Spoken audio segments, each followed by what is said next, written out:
Hello and welcome back to Custom Craziness. We're continuing the first round of the tournament today with our 4 versus 13 match. Over on the right in the 4 seed, we have Pizza Delivery and Chess. This is a swarm deck that focuses on pulling minions directly out of your deck, and they also have a lot of actions that help you keep momentum so you're never wasting your plays. Over on the left in the 13 seed, we have Ori and Warmages. This deck has a lot of burst capability that's focused on timing for specific turns, and they also have a lot of brutal antagonism, especially before bases score.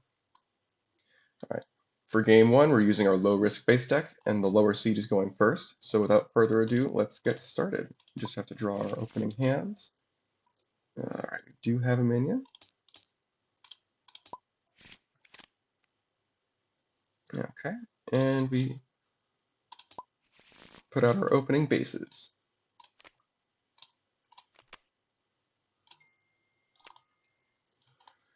Okay, now let's take a look at this opening hand for Ori. Okay, so we got Ku, that's just going to be our minion. And then do we have an action to play? We do have Portable Foxhole. Let's organize our skills. Yeah, bash and then double jump, right? Yeah. Okay, so we're going to play Ku. It's just a question of where. We can start on Hotel California. All right. There is a change here that isn't notated in the cards. We have to choose a different minion there, but if it's the only minion there, we just draw a card. So we're just going to draw a card here. All right, cool. Okay, and then we're still going to play Portable Foxhole, probably. We'll play also on Hotel California. And we draw two. I'm going to put the skills on right here. General Chaos is obviously a very good draw. Come on, DDS. Stop lagging. Thank you. Meteor Strike is also pretty nice.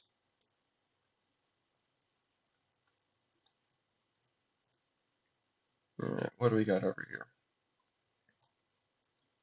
No Pizza Bots. We can play Mamma Mia if we want to start with Pizza Bandit.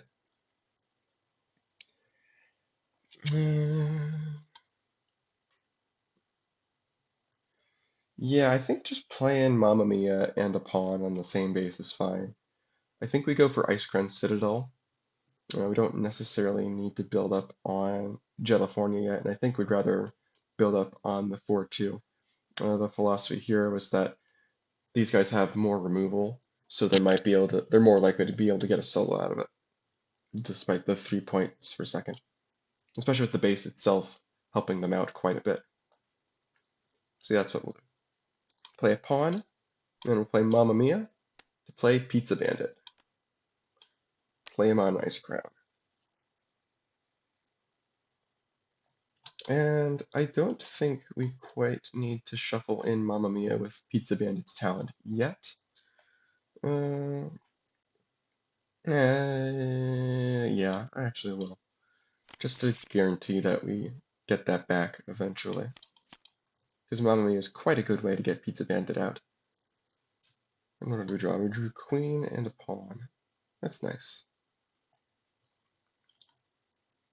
Okay. Now what? I think we're going to go General Chaos and Meteor Strike. It's just a question of where. The pawns might be annoying for Ori to deal with. Especially with Meteor Strike in particular, because that is destruction. I don't necessarily want to put General Chaos on Ice Crown, just in case that ends up getting busted soon, but I think it'll take them a few turns to take care of that, so it might not be the worst thing in the world. We're going to go ahead and place 3 stasis counters on Meteor Strike. Ooh.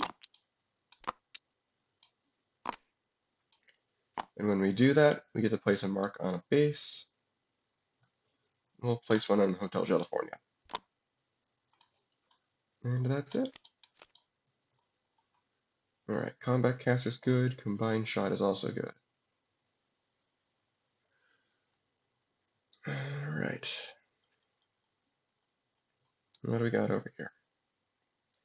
We might just be playing another pawn on Ice Crown, perhaps.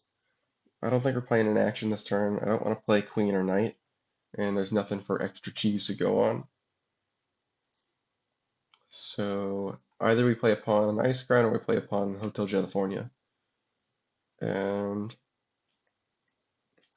or we could play knight and pawn on Hotel California just to have two minions there, because you need at least two for presence. But with Meteor Strike looming, it might be better to focus on ourselves right now and hope that the beacon be fast enough for the Meteor Strike to whiff.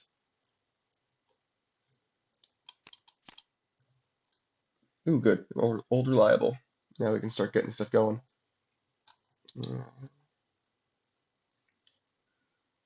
Alright. What are we doing over here? Stasis counter comes off of this. Generally, I'm not a fan of using General Chaos's talent, unless it's removing the last stasis counter, because you might always need to slow down a bit. Having two pawns there obviously prevents both of them from being destroyed, which is annoying. Let's see. I don't really have an action to play this turn, which is surprisingly unusual. You would expect a faction with 10 of these things that can all chain into each other to punt on actions quite a bit, but Ori and Warmages help tackle that from different angles, which is quite nice. But yeah, I think we're just going to play Combat Caster on Resting Grounds. This is sort of an engine we want to keep around as long as we can. Alright. I don't think we're going to play an action, so that's it. Okay, stop attack is a skill, we're going to put that over here. Another coup is nice as well. What are these guys doing? And now they might do Knight Pawn on California and just do an older libel into stasis. Ordinarily, I wouldn't play knights like that non-terminally, but Hotel California is a bit of a special base, and it would be nice to not be guaranteed to get soloed there. Although it would be nice if we got two pawns instead. But we know that General Chaos can take Meteor Strike out of stasis next turn to get rid of one of them. That's tough.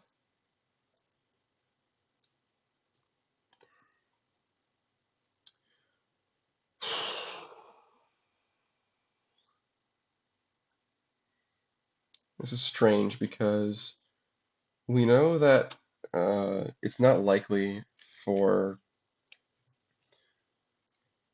Warmages to get another salvo out to get more marks on Hotel California, meaning we'll still be able to play minions there, because Meteor Strike isn't going to be able to prevent us with only one mark.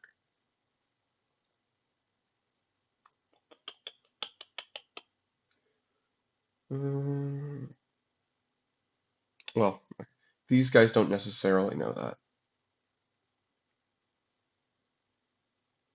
But it also seems pointless to focus on Hotel California right now, just with that setup being there. Let's see, can we pull off a break of Ice Crown? That would be pretty nutty. It would definitely have to involve Queen. Let's see, Queen would be 12. Just going all out, we could pull King for 14, 15 from Pizza Bandit. King could swap a pawn for something, maybe a knight. Let's see, that would be 12, 15, 16, 17, 18, 19, but no action kind of makes that hard. So maybe we just hold off. We do old reliable.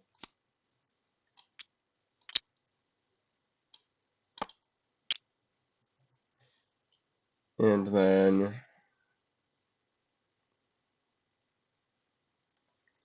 I'm having trouble deciding what to do with the minion here.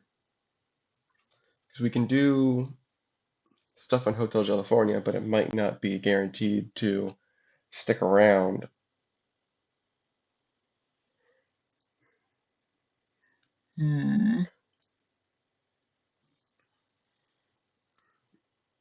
I see arguments either way. I think we will do this.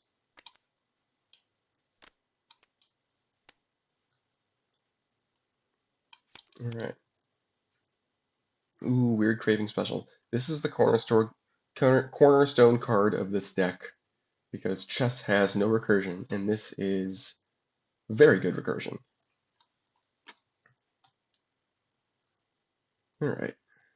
Now we go over to Hotel California. Oh, did they want to bury with Portable Foxhole? I think they did.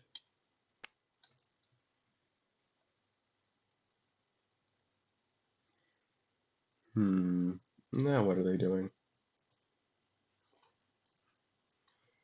Yeah, I think we do use General Chaos to play Meteor Strike. But I don't think we can, even if we uncover Coup to go to 9 power. Well, we have Combat Caster as well before we do General Chaos. We could go to 9 power by uncovering Coup. If we discard with Combat Caster, that's 11. General Chaos could defer destruction until before the base scores. Gumo would be 15. Spirit Flame would be 17. Right? Did I count that right? 5, 7, 9, 11, 15, 17.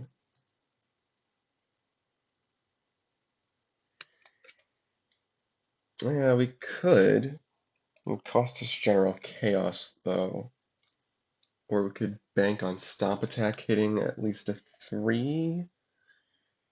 That seems somewhat likely to miss.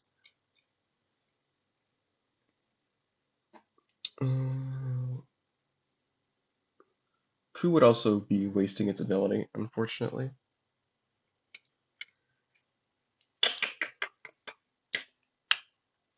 Yeah, I think if we're breaking the base, that's fine. If we play an extra action, that might give us some insulation. We could use both Bash and Stomp Attack, but then we're not getting a solo if we move over a pawn instead of General Chaos. Because the base only takes care of one minion. Meteor Strike can take care of another, but yeah, we're not taking care of a third. Unless we get pretty lucky. Gumo would also just be printed for, but I think that might be okay. Bank an extra action, and if we draw some good stuff, then can we go for it? Yeah, I think we go for it. We'll uncover Coup, and Portable Foxhole gives it +2. The ability is useless due to the change I mentioned. You have to choose another minion there, if there are other minions there. Okay, now we do Combat Caster. Ori. E. That's definitely getting drawn, that's not getting discarded. So we don't have the +2 power from Combat Caster. It might be okay to use General Chaos just for the solo. Because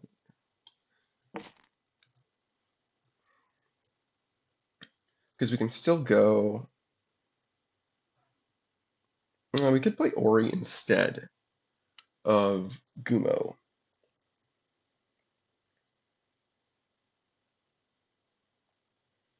How much power would that be? Ori can't cap off a skill chain, it only replaces your regular action play. You can't play both Gumo and Ori. Ori would be 14. Coup would be 16. Yeah, that's not quite enough, so I think we stick with the original plan. That is kind of punting on Gumo's ability as well, but oh well. Don't think there's that much we can do about that. And we're using General Chaos on this, but that's probably okay. It's 4 VP solo. I think it's okay if that doesn't go quite as optimally as it could have. Okay, so now we do Spirit Flame.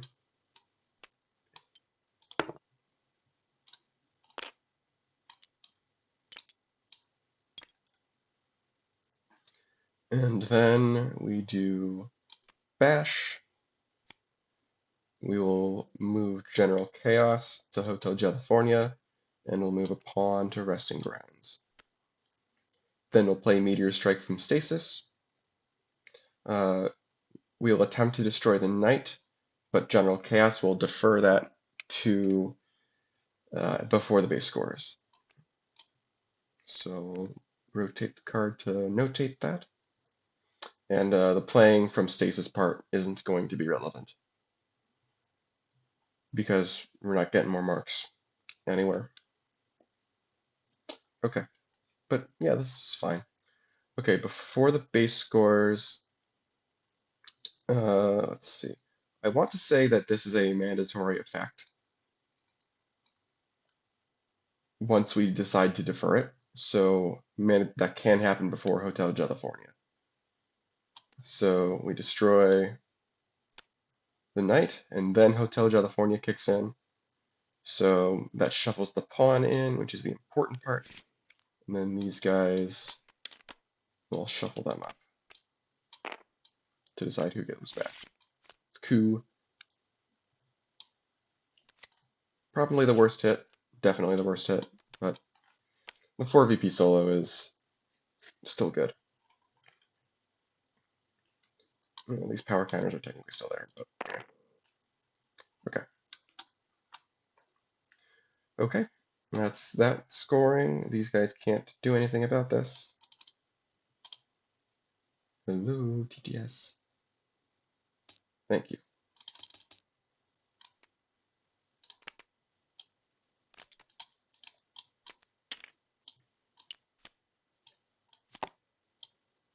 Ooh. All right, draw 2.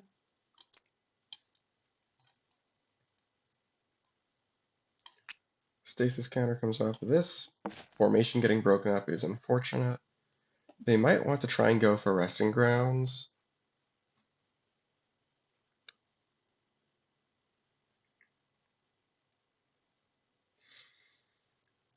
Something interesting we can try to do here is Underpaid Employee and swap it with Weird Cravings Special next turn. But I think we're going to play Extra Cheese this turn, and we're probably going to play Formation next turn, which means that the Underpaid Employee isn't going to get to go into Stasis, which might be fine. I think we want to push Ice Crown before we push Resting Grounds, although Combat Caster is a good draw engine. Then again, with Extra Cheese, the old reliable will be able to make up most of the difference on Resting Grounds anyway. So we can put the Underpaid Employee in Stasis, or sorry, on Ice Crown, not in Stasis, on Ice Crown, and still break Resting Grounds next turn as long as we draw literally any minion. So that's what we're going to do. We'll play Extra Cheese on the old Reliable, then we'll play Underpaid Employee on Ice Crown. And we're not going to use Pizza Bandit's talent. No point. Don't want to overstuff. Ooh. Okay. Okay. On one hand, not drawing minions is unfortunate, but on the other hand, now we have good pizzas to swap with Underpaid Employee. So, not the worst outcome in the world. Alright.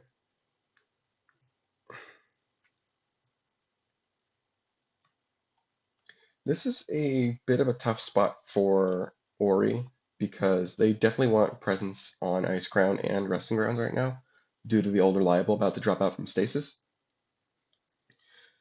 What they can do is play Ori on Flaming Airy, and then use the action play to play Bombardier on Ice Crown. Yeah, that seems fine.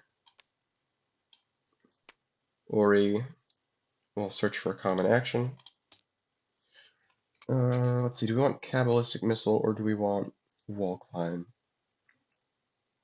I don't necessarily think we need the other Spirit Flame right now. Cabalistic might be nice just to have another salvo ready to go. And that is common. It has at least 2 copies in the deck. Okay, and then we will play Bombardier. Because that's definitely... We can use coup later to get better value. But the Bombardier... it's not a blank 2 normally, but I think it's better to defend with than coup, considering we can't get any draw out of either of these. We haven't stolen any actions with Kumo. Because there were no actions to steal earlier. Ooh, that's nice. Okay. Last stasis counter comes off of this. Let's see. Do we... Oh, I forgot to do Combat Caster. I'll just do it now. We'll just draw that. Yeah, in the future I will remember to do Combat Caster, but as it stands, doing it now doesn't affect anything. Like, they basically would have done the same thing, even if they had drawn this at the start of the turn. This is still better to defend with. And it obviously doesn't affect hand size or anything. Okay. So the pizzas we've got are these 3. I'm thinking we do What Were They Thinking? To swap with the Underpaid Employee, because that'll give us a head start on other places. We can also do Dreaded Fruity One, but generally I don't like that in this combo because there are so few actions. Chess has 16 minions compared to the normal 10 to match the 16 chess pieces.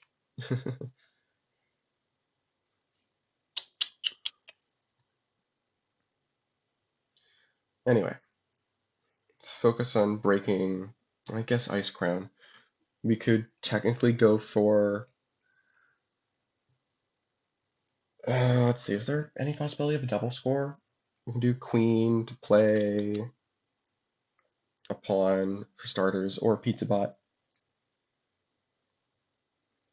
Pawn or Pizza Bot, probably Pizza Bot at base. And that would be 3, 5, 4. Well, we need 10. And unfortunately, that means Old Reliable will leave us 1 short.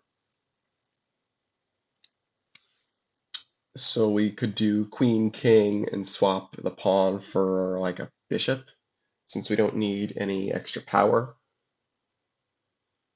And then, after that, we would have 4 on a minion on Ice Crown. So that would be 12. And then stuff from Pizza Bandit. We would have played King from our deck. We would have played the Bishop from our deck. Let's see. We would also be playing Old Reliable. So that's 3. So that's 12, 13, 14, 15 power. We would need 8 more. What Were They Thinking is theoretically how you would add more power in phase 3. But you need to do the Underpaid Employees base first to do that. If we approach this from the perspective of doing... Oh, okay. If we approach this from the perspective of doing Ice Crown first and then adding 10 power to Resting Grounds, that feels a lot harder.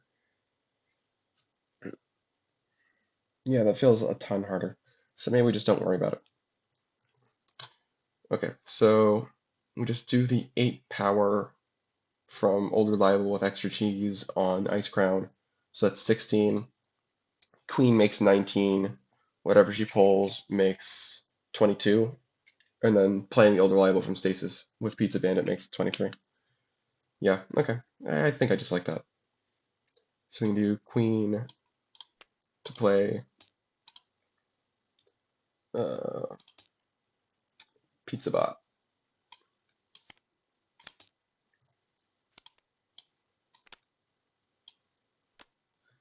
Let's see, what do you want to play? Do you want to play a pizza or do you want to draw a pizza? We already have all the important pizzas, so I'm thinking we maybe just put both of these in stasis. We want to hold off on Weird Cravings until our deck's a little bit thinner. So yeah, I think we do What Were They Thinking, and then we play Dreaded Fruity one normally. And then Underpaid Employee will swap with one of them. I think I like swapping it with What Were They Thinking, because Dreaded Fruity one is basically just draw a card, so it's good to send into Stasis Infinity for Pizza Bandit. Okay, anyway, now we play the Old Reliable from Stasis. Hold on. Is that actually one short? Because Old Reliable is going to be 8. 9 from Pizza Bandit. Huh. Oh, that's not good. Maybe we need to not do a Pizza Bandit. Pizza Bot. Maybe we need to do a King instead.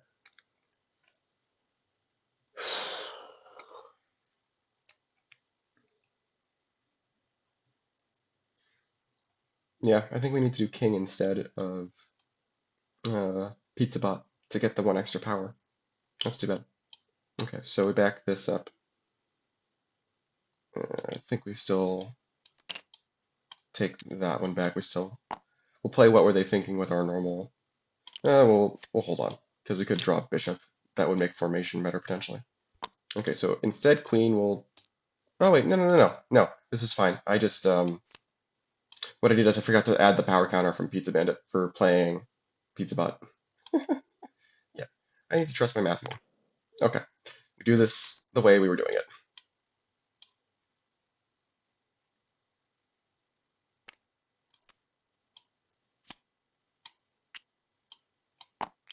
Yeah, I just forgot to add a power counter from Pizza Bandit.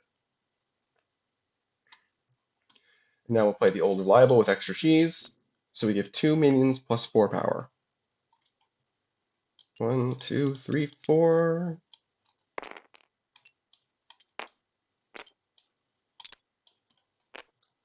1, 2, 3, 4. Actually, no, let's not put them on the underpaid employee.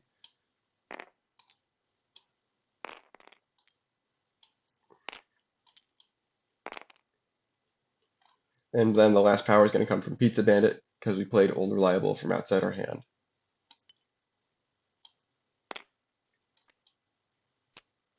All right, there we go. Do we want to use Pizza Bandit's talent? We could get back the old reliable, maybe. I don't know. Could do that. Don't need to necessarily. Especially with Weird Cravings. And a second old reliable somewhere in the deck. I'm going to hold off on that. Okay. Let's not overstuff. Ice Crown scores. And we'll do Underpaid Employee. We'll swap them with What Were They Thinking. All right.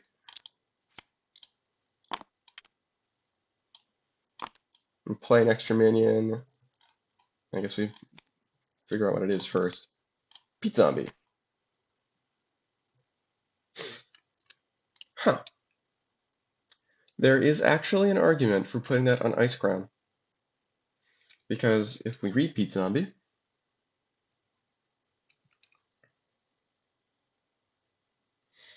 it kind of wants to be in the discard pile. It's the first one we've seen.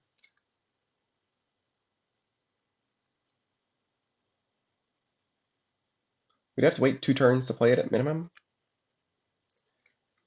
So maybe we think about next turn first to see if we want to put it on resting grounds instead.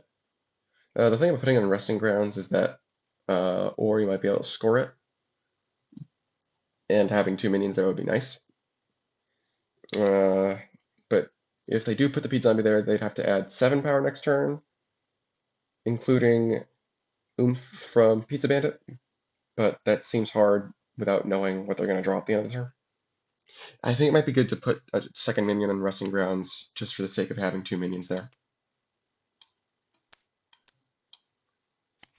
And yes, Pizza Bandit does get to put a power counter from Pizza Zombie and a power counter from What Were They Thinking? Not that that matters. And yeah, these guys can't do anything about this. Alright, so that's 4 and 6.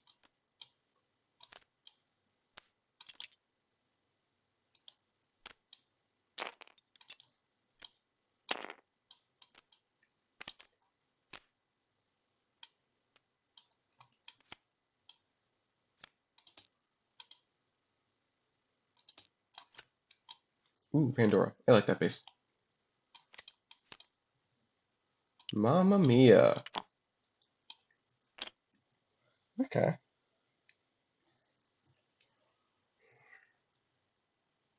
Having a pawn's nice. With Meteor Strike gone, it's not as relevant. Alright, let's just do this.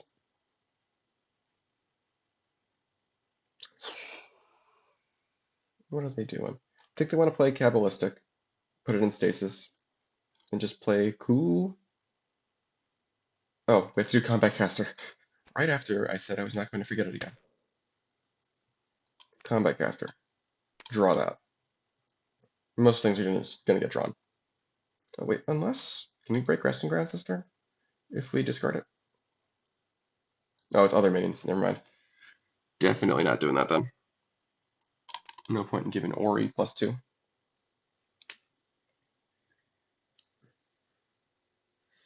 Hmm.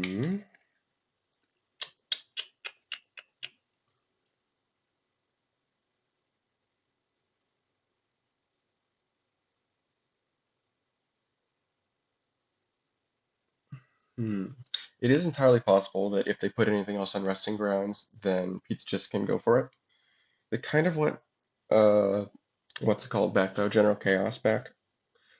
We can just do Element of Winds to do that soon though. We don't need Resting Grounds specifically for that. So maybe we don't put anything on Resting Grounds and just hope that the Combat Caster survives for a bit longer. We can play Coup to get an Ori action, play it on Flaming Airy, and just play Cabalistic Missile. Yeah, that seems okay.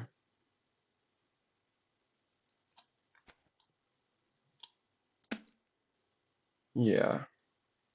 Play Coup. What Ori action do we get?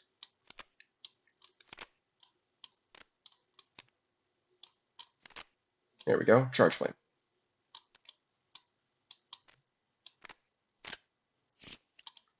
Then we'll play Cabalistic. It's 3 stasis scanners? Yeah. And what base are they going to mark?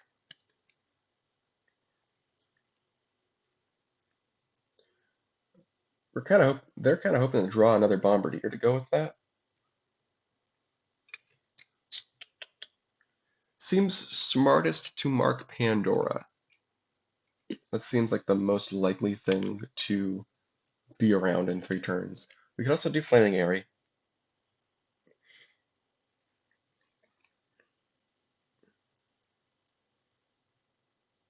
It's tough.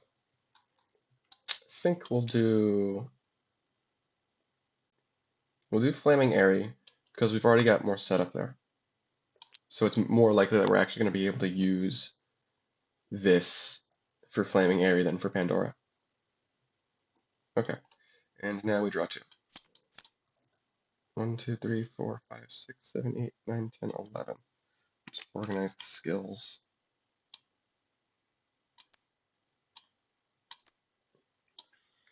Oh, we can, when we play Cabalistic, we can do Combined Shot. store Meteor Strike under it. That takes care of our hand size issues.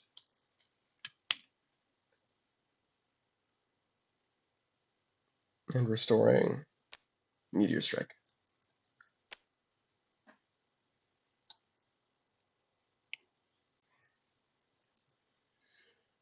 Alright, so yeah, that'll be good. 1, 2, 3, 4, 5, 6, 7, 8, 9, 10. We're good. Stasis counter comes off of each of these. I just realized this is the two stasis decks facing off. That's kind of funny. I think we'll put 2 stasis counters on Dreaded Fruity One in order to play Pizza Bandit on a base where we have a minion.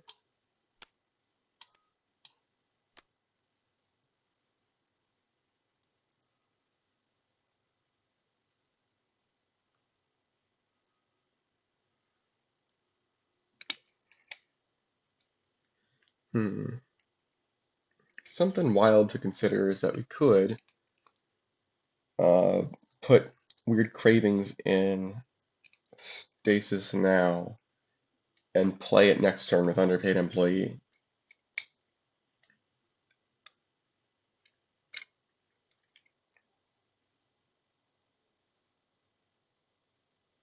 We also don't need to play Pizza Bandit if we're not doing anything with it this turn. So maybe let's not do that.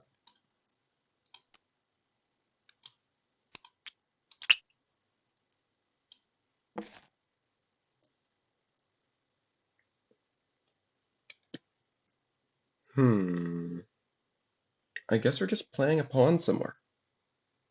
And maybe playing Weird Cravings? Because what we can also do is we can play Weird Cravings and then put more stasis counters on that to bring in Pizza Bandit next turn. I think I like that plan actually. Because yeah, we can put one each on Dreaded Fruity One and on Weird Cravings. So the Underpaid Employee only transfers one stasis counter to play Dreaded Fruity One. And then we still have Weird Cravings in stasis. Okay, I like that plan. Play a pawn on Ori, and then play Weird Cravings Special.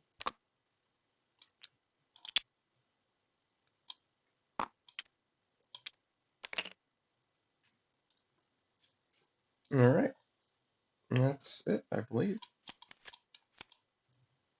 Another Pete Zombie, okay. And the other old reliable.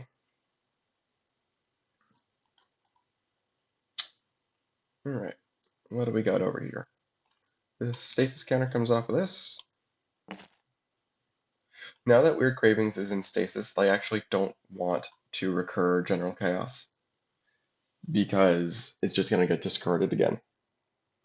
And they know that Weird Cravings is going to come out of stasis eventually, so they may as well plan around it.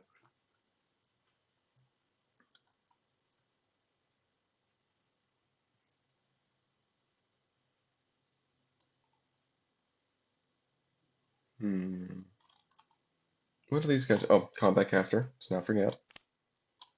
Ooh, Bombardier. We were looking for a Bombardier.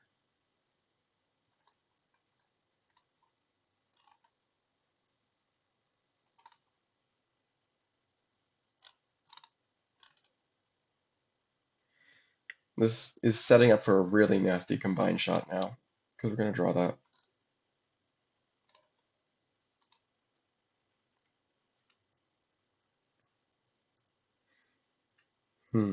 Yeah, Artillery Mage, Element of Winds just went way down in value with Weird Craving Special out on the board now. It will spike in value right after it is played, though.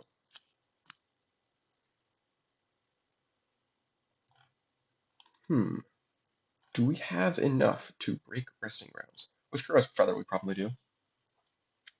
That would be good.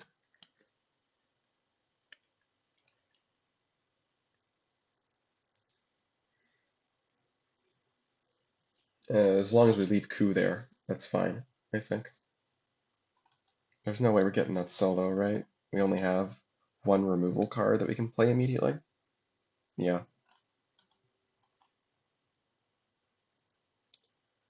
Let's see, we can do Spirit Flame. We need, what is that set? We need 7 power. Yeah, Spirit Flame and Kuro's Feather is enough. And we can get Ori back. That's nice. Yeah, we don't have double wall climb, so no sense in playing that. Okay, so we use Spirit Flame to give Ori 2 power counters. And we'll play Kuro's Feather. Where's the Spirit Flame? Just played that.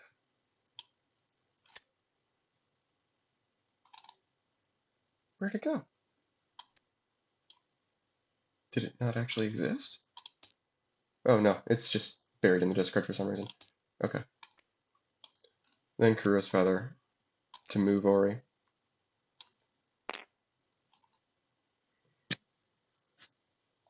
And let's see, we don't have. We can play like Elements of Winds or something, because we do have spare minion play in order to get value out of this, because we can replace a skill. But I don't, again, with Weird Cravings in play, I don't necessarily know that we want to. There's a chance, obviously, that we draw whatever we put back in before Weird Cravings comes out.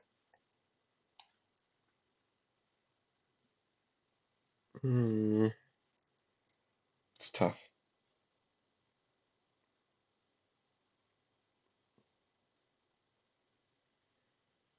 That's definitely tough. We can also play an Artillery Mage, but I don't think that does very much. It's not a good threat until next turn. Maybe we need to think about surviving until next turn, like putting it on Flaming Airy in the hopes that it does survive that long. The other option is we put Bombardier or Artillery Mage on Pandora. I think I like putting Artillery Mage on Pandora and stasising Charge Flame, I guess.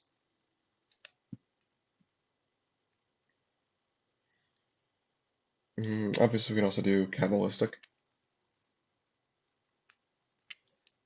and have 2 Cabalistics coming out at the same time.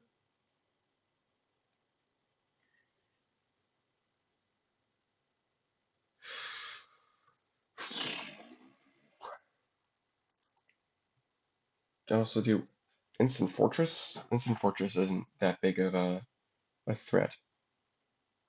Maybe that's okay though. Obviously, if you put a skill in stasis, you want to start with a lower number. And Charge Flame is a relatively low number. Which skills do we have in the discard? We've got Bash and Kuro's Feather in the discard. That's 5 and 7. We've got 4 and 6 and 3 in our hand.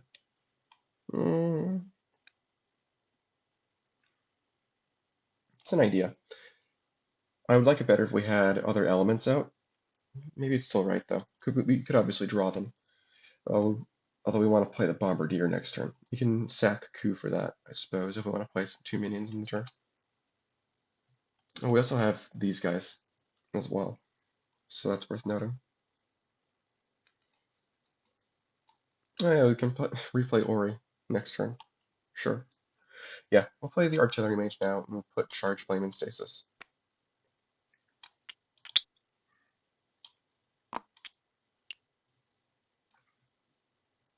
Alright.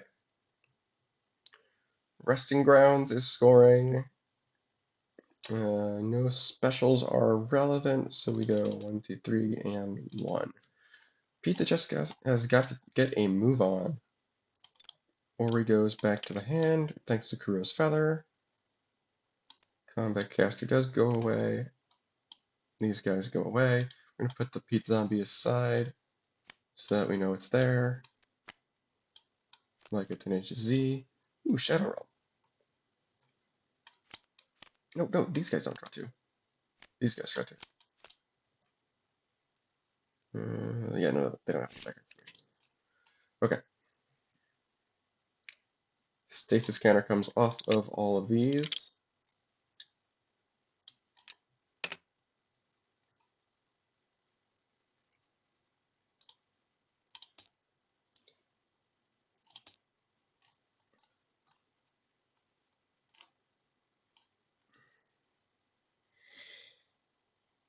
I do wish that we had some removal right now.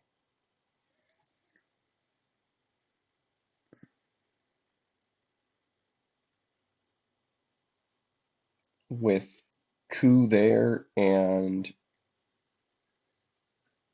uh, that base being worth 3 for the runner-up, because that puts the score at 9 to 12, which is not great.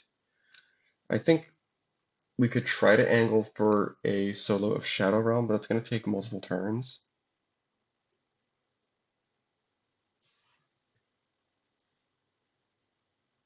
I think what we do is we can't do that because that's going to put Pizza Bandit on Flaming Airy.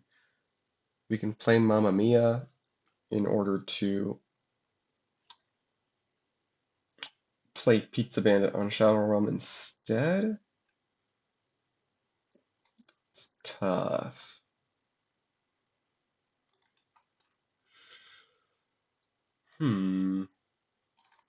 That's tough.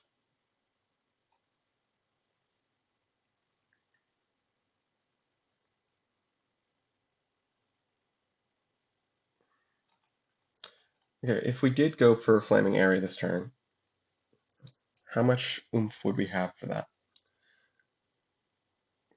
We would have Pizza Bandit. We can play Underpaid Employee for 5, so that's 9. Pete Zombie is another 4 for 13. We play a Pete Zombie normally for 9, 13, 16. Hmm. Yeah, we don't have a break of anything anyway. So there's probably not much point in playing Pizza Bandit yet. I think what I'm going to do is I'm going to put the Underpaid Employee and possibly also the Pete Zombie on Shadow Realm. We can play the Pete Zombie if we want. I don't want to, though. Well, okay. Before we do that, we should do Dreaded Fruity one. Let's see what that gives us. Extra cheese or bishop? Yeah. That's... No. No. Just no. We're just going to draw one of these, which is what you expect. Draw the bishop, because that's a good minion to play. And now we'll play the Underplayed Employee. I'm just going to play bishop instead now. We'll do this.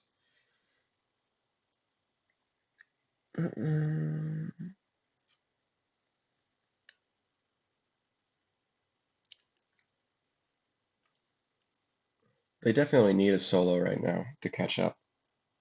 Otherwise, they're looking at winning 3 bases back to back. Which, it can be done, but like, you wouldn't want to do that, you know? If they get the solo, they can afford to take second one more time.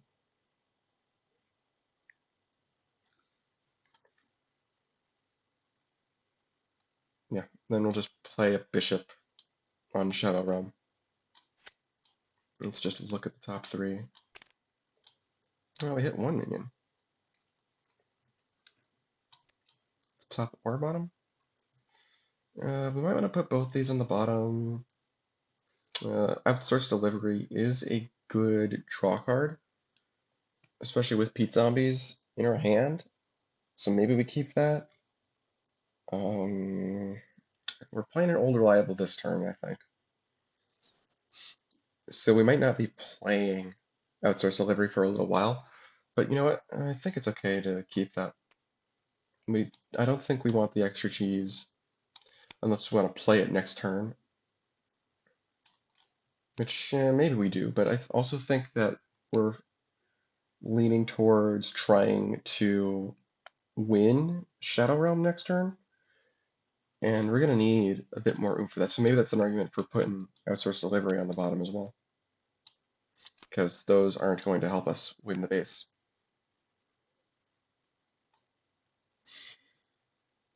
Okay, because yeah, next turn we have Pizza Bandit.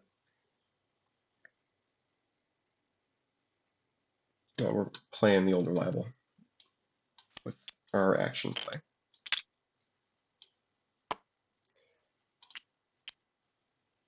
Next turn we have Pizza Bandit. We can play. We could play weird. We could put the counters on old reliable since we can play Weird Cravings. I don't necessarily like that because our discard pile isn't very good right now. But I'd rather. The other option is we play it just to draw 3, which I've found leads to them losing the game in the past. But let's see. Just continuing to think about next turn.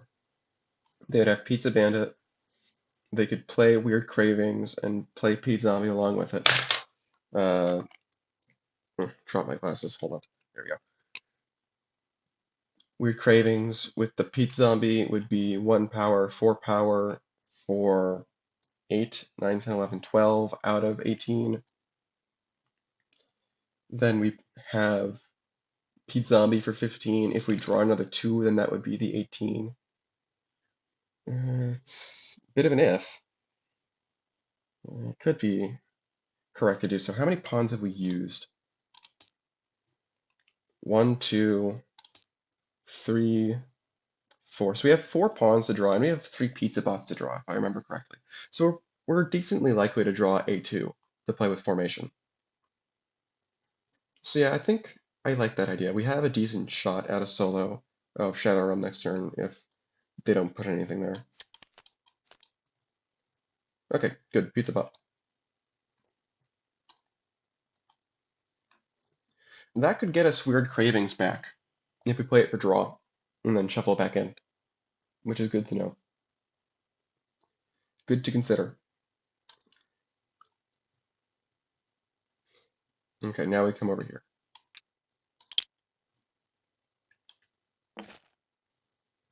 Stuff is armed and ready to go now. Oh, did I never mark the base? No, I marked Flaming Area, that's right.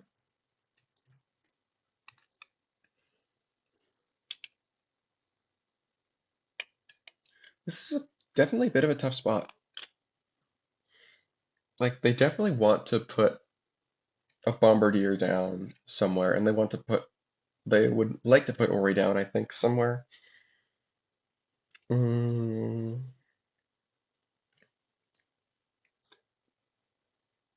With all of this stuff about to come out of stasis, they definitely want to put something on Shadow Realm just to make it harder for them to solo it.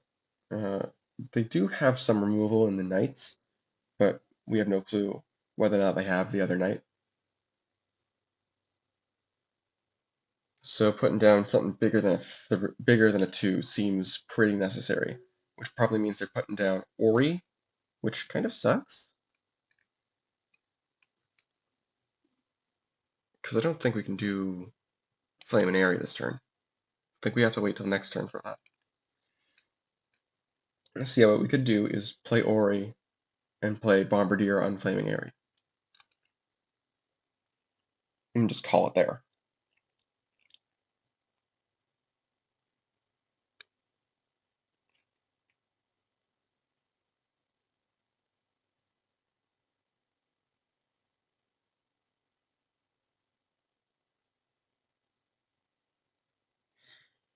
It's tough.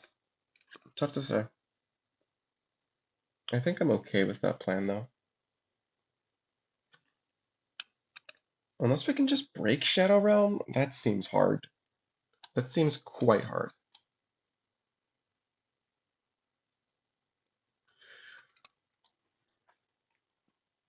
Or it would be 12. I'm going to add 10 power with actions. Yeah, no, that's not happening.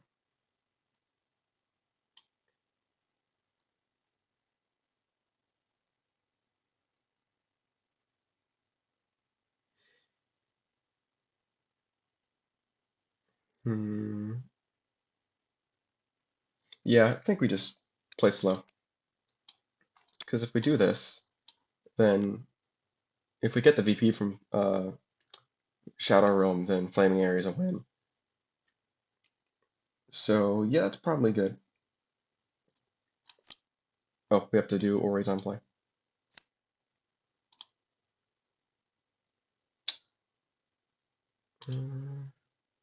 Just grab Spirit Flame.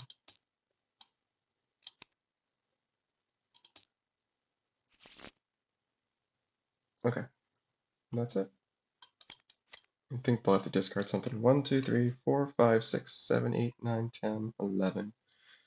Something tells me they don't need both Bombardiers. Well, no, double Bombardier is actually pretty good. I think they'll get rid of an Instant Fortress. The game could be over on their next turn, so. Alright, this breakpoint goes down. These stasis counters come off.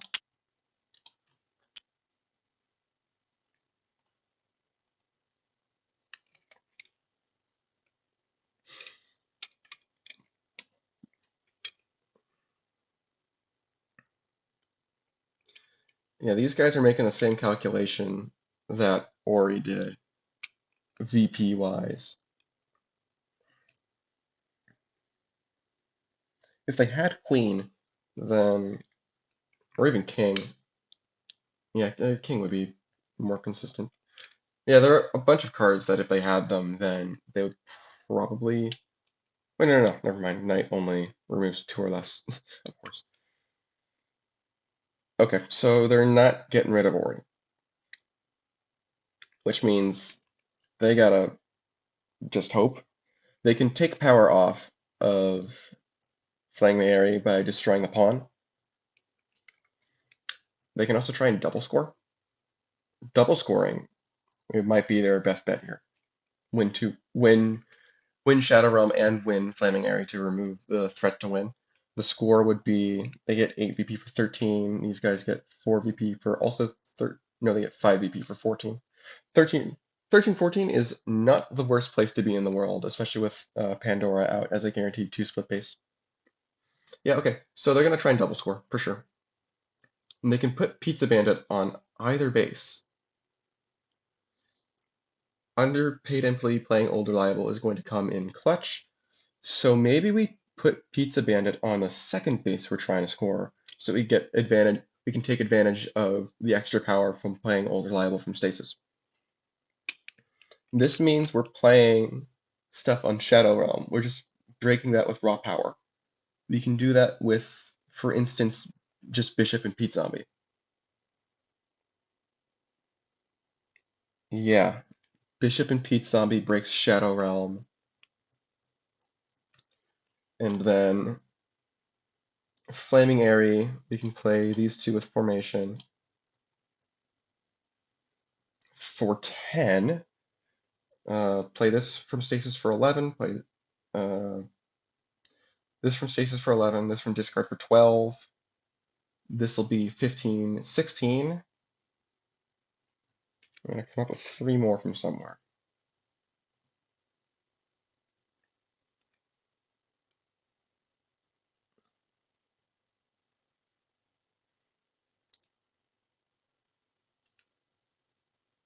If we happen to luck into King from playing Bishop, then that makes things a lot easier.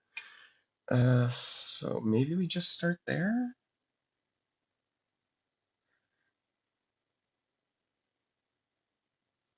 Hmm.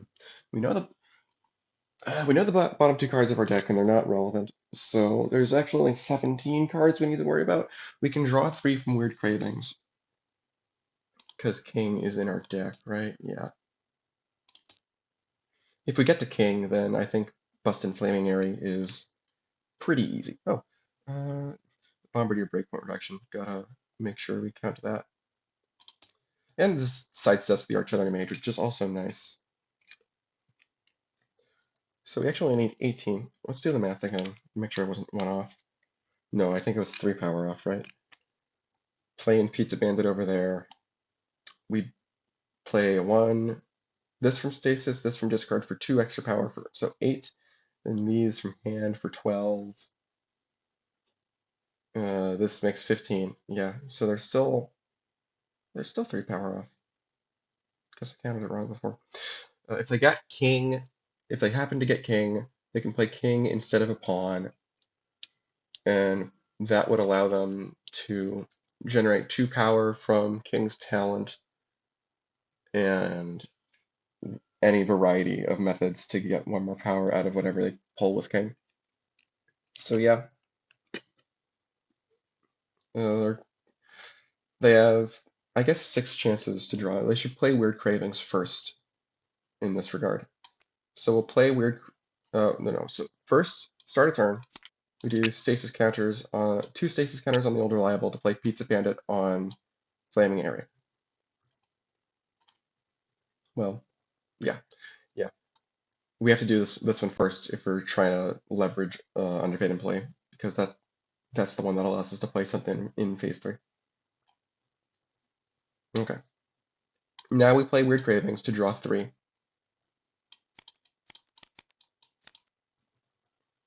Oh, yeah. Would you look at that?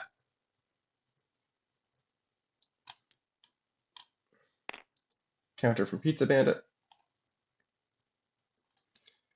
And they'll still play the bishop now before they shuffle in Old Reliable.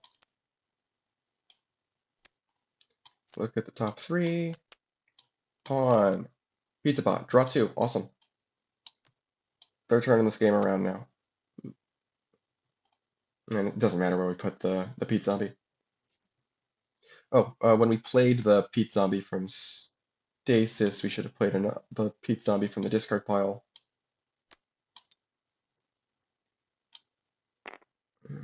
So yeah, that's all we need over there.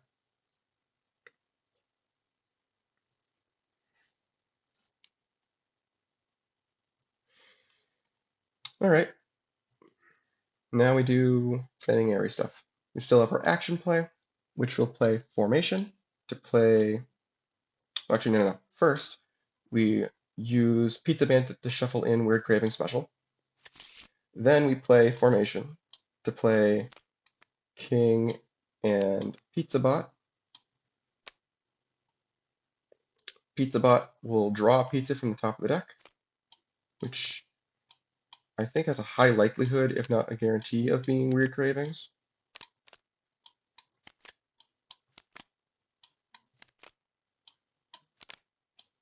Yeah, I think it's a guarantee. Yep, Weird Cravings.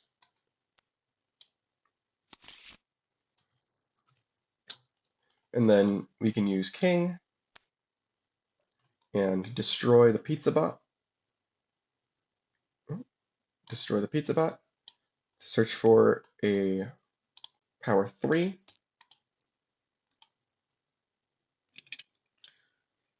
And again, we're gonna get 3 power. We're gonna go up to 14 base from playing a 3 and Pizza Bandit. We get 3 more from Flaming Airy, so that's 17. So we do need 1 more power from this. So I guess a rook is probably our best bet, and that also gets a rook in our discard pile for when we swap decks with Weird Cravings.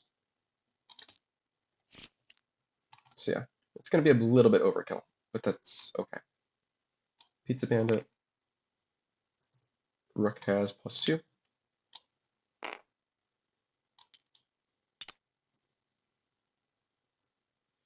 Okay. That was minion and action. All of our talents have been used. We used Pizza Bandit's talent. We did all of the stuff we can do over here. Okay. Base breaking time. Shadow Realm. I don't think there's anything these guys can do because the Artillery Mage is here.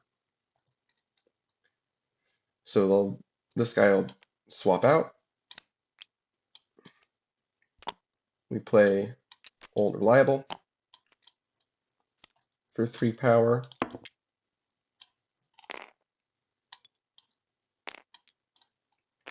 And a power counter.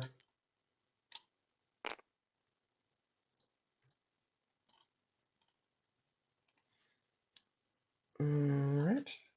Yep. That's Underpaid Employee resolved. Can Ori do anything? No, no, no, no, no, no, no, no. No. Yeah, no. Nothing to do about that. So we have 4 over here, 2 over here. Clean up. I'll separate the pizza zombie again. Let's put that over here so we have room for Pizza Bandit.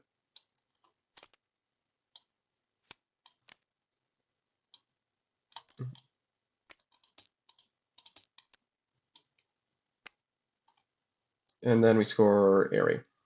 And again, nothing they can do. It is fortunate for Ori that the Bombardier breakpoint reduction ended up not mattering. It always sucks when that bites you in the butt. It did not, though. 1, 2, 3, 4, and 1, 2, 3. Game is not over yet.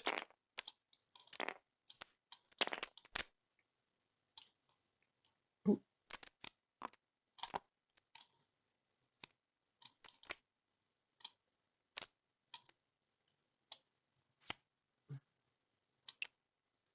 Clean all this up.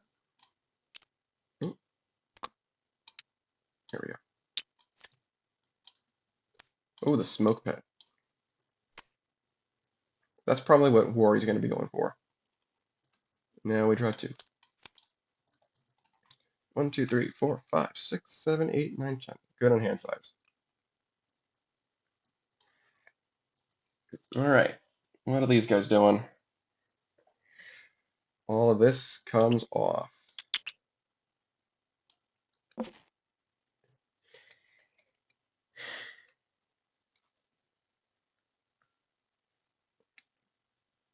Yeah, Cousin Larry's Smoke Pit is probably the ideal base for Warrior to see here, just based on the scores. Because even if they lose it, the game continues. And I would be highly doubtful if of Pizza Chess having 2 more bases in them.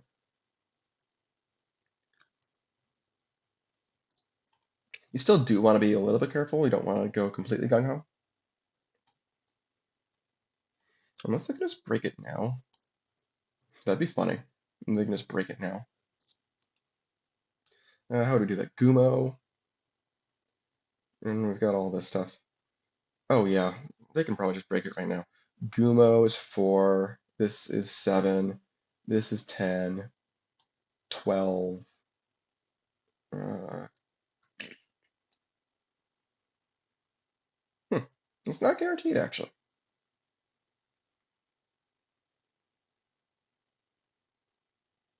Stomp attack just needs to hit a 3, though.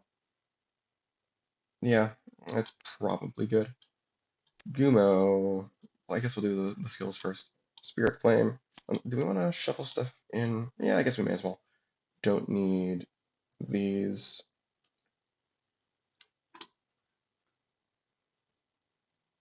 Actually, putting a Bombardier back in the deck might be good, because Bombardier is going to be good to hit with. Actually, it doesn't quite matter, because we're not stacking Bombardiers necessarily. But I think it's okay to do that anyway. Maybe get some more skills? No. Okay. Okay. Now we have 2 action plays. We'll start with the skills. Spirit Flame. When Gumo's banking an action play. Wall Climb draws 2. Yeah. We'll do Double Jump to bank another action play, I guess. So now we have 2 action plays. Stomp Attack.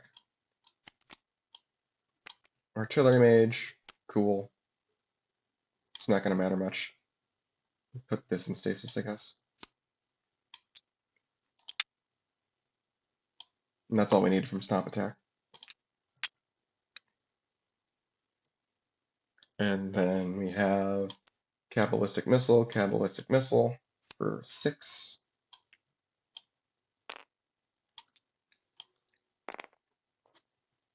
Yeah, this technically happens as well. These go into the deck. This is just going to hang out. No, nothing for it to do. We have one more action play as well. Yeah, none of this matters or does anything. Alright, Cousin Larry Smoke Pit. 2 VP. That's game. All right. That was a good game. Ori took this, so now Pizza Chess needs to win the next 2 games in order to stay out of the loser's bracket. I'll catch you for game 2. All right, and we're back for game number 2. Since Ori won the last game, they'll be going second this time, with Pizza Chess going first. And we're using a medium risk-based deck. Let's just get right into it. Now, the starting hand for Pizza Chess is pretty interesting, actually. We've got a pretty obvious couple of cards to play. We're going to play Pawn, we're going to play Dreaded Fruity One. Question is just where we put the Pawn. I think we just put it on Fiesta Mexicana. Pizza just doesn't have too many talents to abuse, and it puts some pressure for Wari to not put talents there. They do have a couple. They've got General Chaos. Is that it? That might be it. Okay, so Mexicana's mostly just a blank 4-2-1, but that's okay.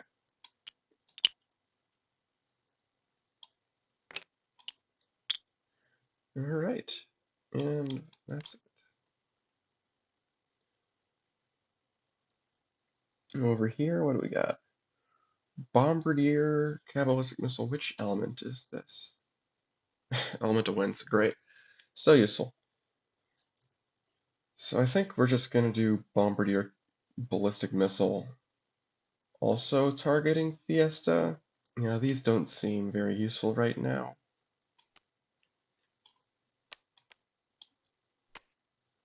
Alright, which base are we going to mark? I think we're going to mark Fiesta. The minor breakpoint reduction isn't going to do much at the moment, but that's okay for now. As long as we don't lose the base before missile comes out, we're fine. Ooh, that's not great. Well, I guess we do have a minion to play, so we're not totally sunk. Okay. This comes off. Do we want to play Pizza Bandit? I don't know that we need to. Because we've got a Pizza Zombie, which means we could very well be able to use the Pizza Zombie with Dreaded Fruity One, and putting stasis counters on Dreaded Fruity One puts it behind the pace of Cabalistic Missile, which kind of gives up that tempo. So if we're going to do it, we should do it next turn, not this turn.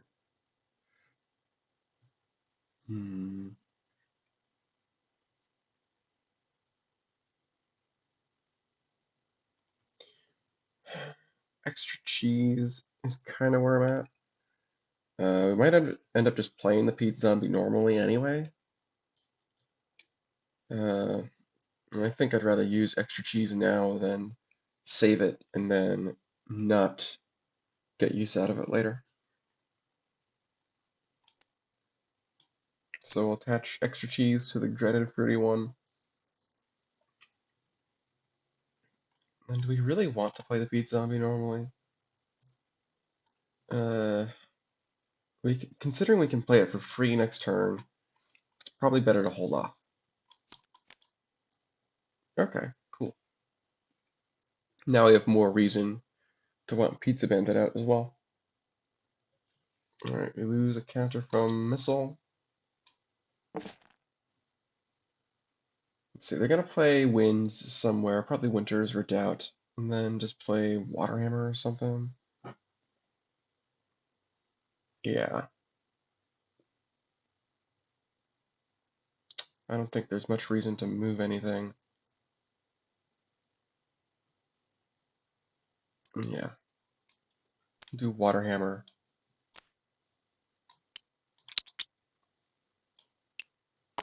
And we'll mark this again.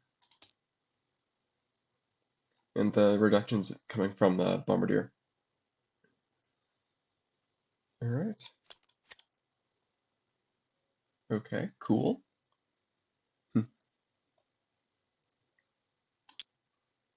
This comes off. Do we want to play Pizza Bandit? Can we break the base without Pizza Bandit? And can we break the base with Pizza Bandit? Well, let's think. If we play Dreaded Fruity One, we can play the Pete Zombie for free, and that would be 7. Then we can play queen and let's say Pizza Bot probably. And then we could have formation for one pawn, I guess. Unless dreaded fruity one happens to draw stuff. How much would that be? 7, 10, 12, 14. Kind of depends. Let's see what the dreaded fruity one hits, because our chances of scoring it with Pizza Bandit are significantly lower. Alright, so let's just play the dreaded fruity one with extra cheese. So we reveal the top 3 cards of our deck, and we can play an action or draw 2 of them.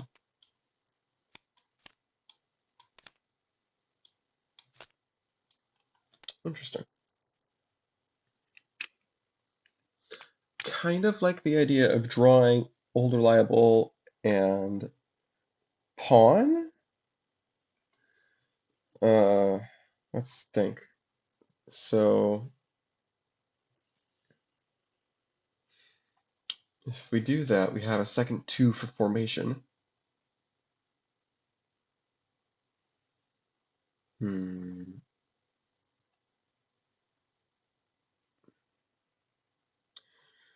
Got 4 here already out of 19.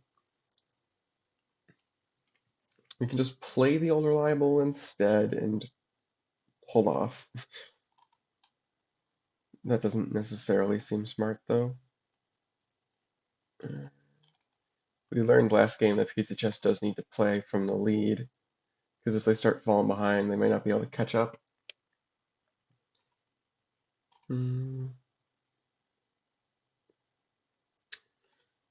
Now, if we do this draw, we can play the Pizza Zombie for 7. Queen is 10, 12 from a pawn.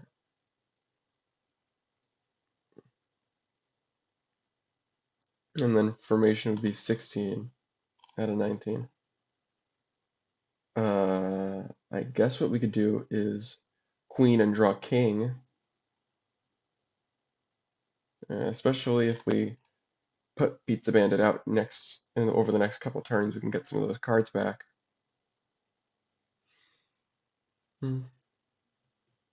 It's not the worst thing ever.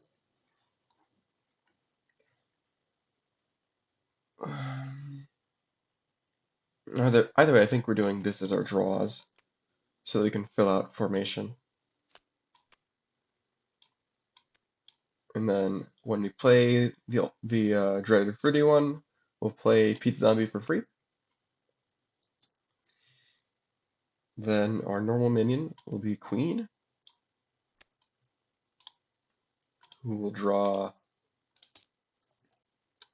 King. Oh, what? There we go. Who will draw King.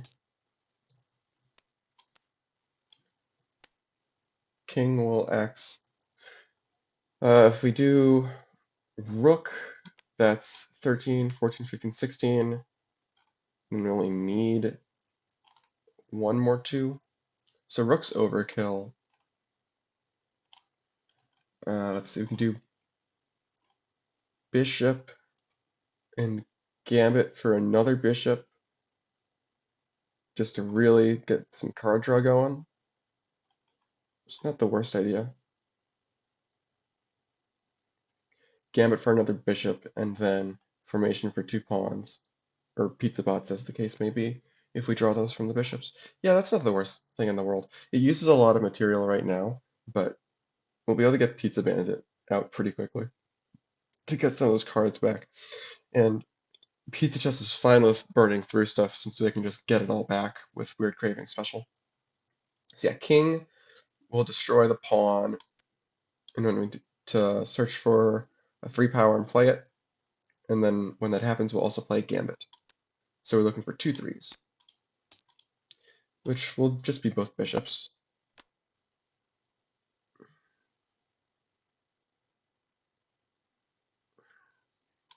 And the way this works is we resolve king entirely first, which includes shuffling our deck. So the deck's gonna get shuffled both times. Pizza bot, pawn. What were we thinking? Draw those two. And then now Gambit resolves and we search for the other bishop.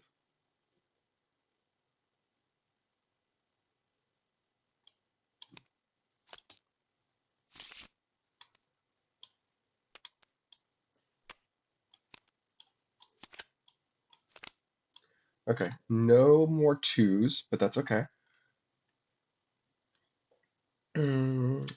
What do we put on top versus bottom? I think we keep the extra cheese since we have an older reliable to pair with it. I think we keep one knight, but I think we want to keep one knight in the deck for now. So put these two back on top and this knight on the bottom, just so we can start getting to other stuff. And then we'll play formation, make some room, pizza bot, and pawn. And the pizza bot will play the older reliable.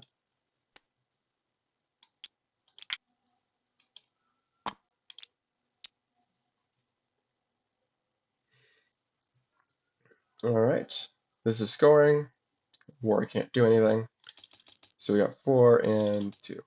Sucks that the bombardier backfired for them, but it happens. And that was an expensive score up front for Pizza Chess. They have ways to mitigate it, but we'll see how it pans out. I wouldn't do it if I thought it was done. Daybreak Tavern. Okay.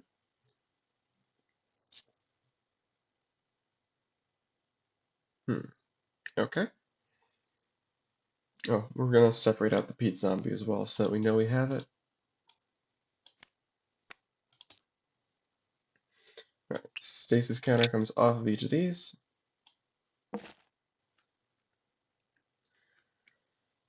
We could maybe box something from Daybreak and just play the combat caster there. It doesn't seem like the worst idea ever.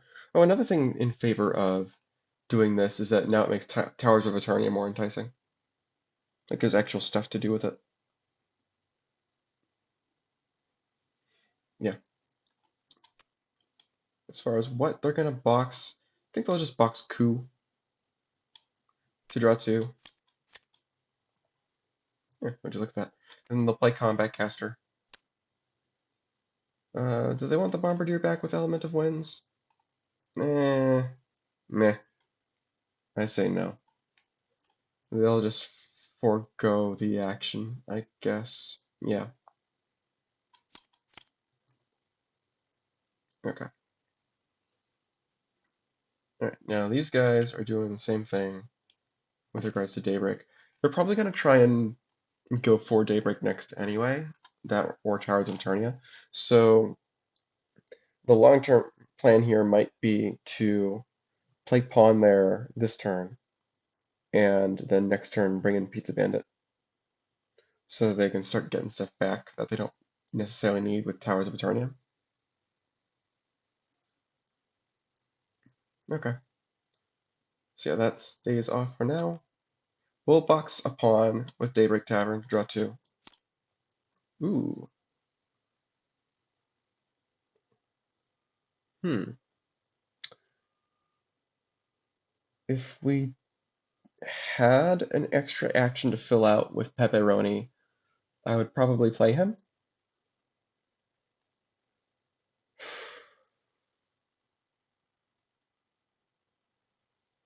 Yeah.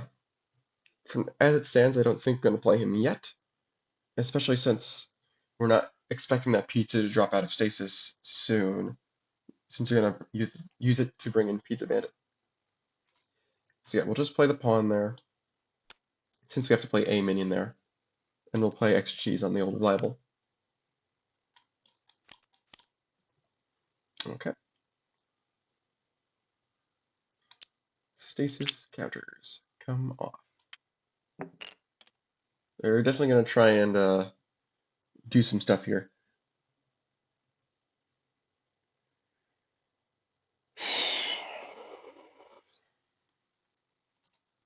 They have 3 coups. Wow.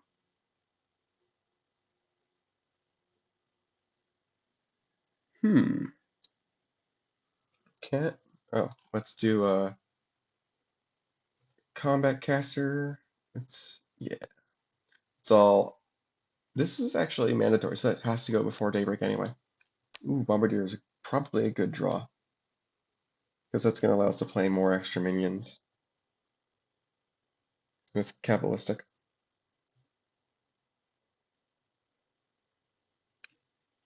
All right, cool. Do we want to box with daybreak? If we do, we're going to box another coup. Let's say Bombardier as the normal minion. We got Cabalistic for essentially 11, and we can play a 3 or less there. So unfortunately, we don't have another mark there to play a 4 and play Gumo. That's okay though. We'll figure that out.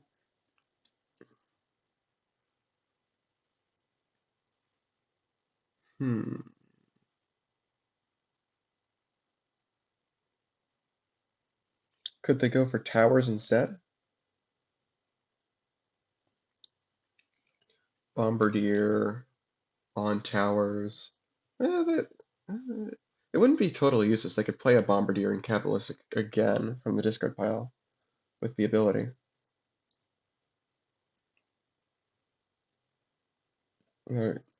It's not the best use of Towers of Eternia. Just gets the base out, but having a constrained playing field isn't the worst thing for Worry.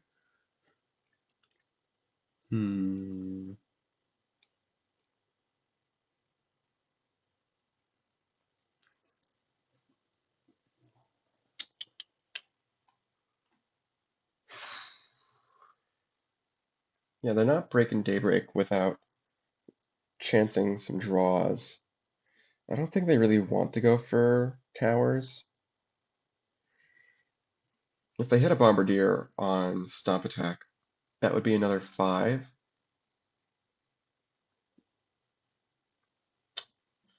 Alright, I say we go for it.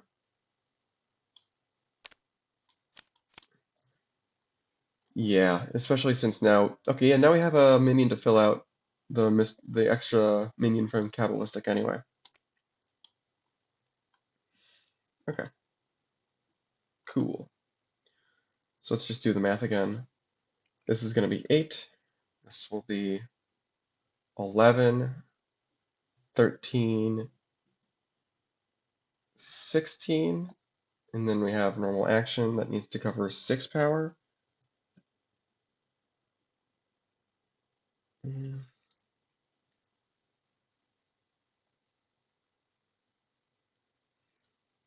Hmm.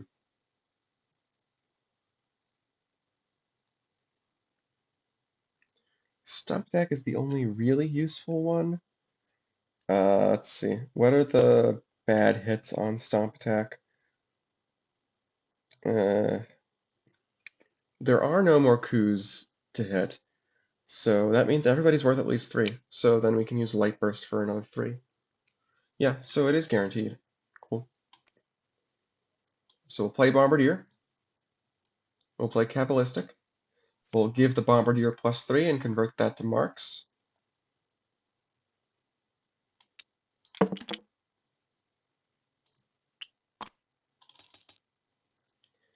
And then Cabalistic will allow us to play an extra in power 3 or less on Daybreak because it has 3 marks, which will be another Bombardier.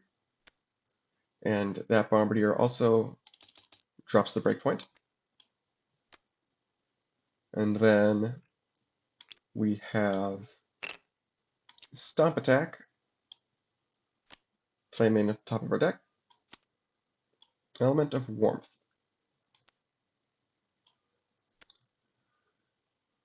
Hitting one of the elements is not the best, but it's also not the worst. The really unfortunate thing is that we can't actually get rid of the what's it called, the pawn for a solo, but it's not the worst thing ever. And then we'll do Light Burst.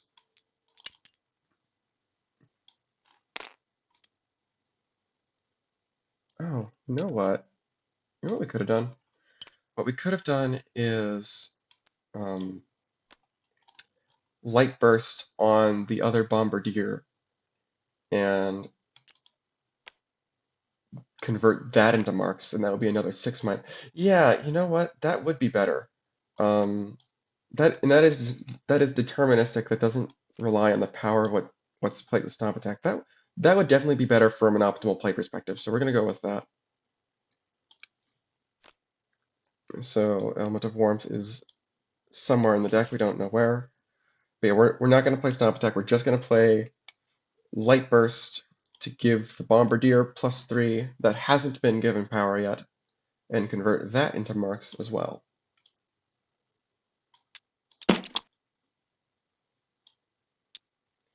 And now each bombardier will reduce it by another 3.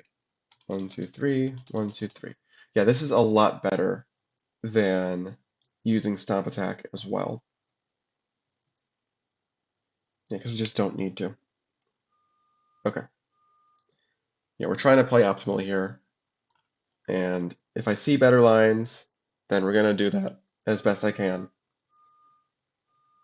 All right. Daybreak. Scores.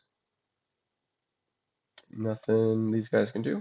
So there we go.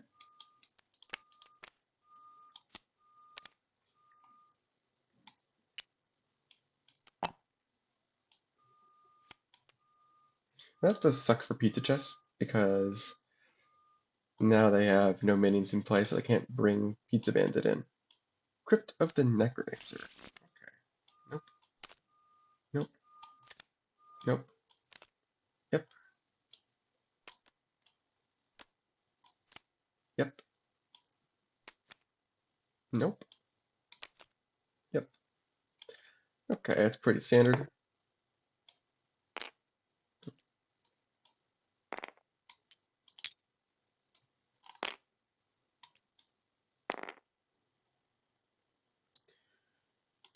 Okay.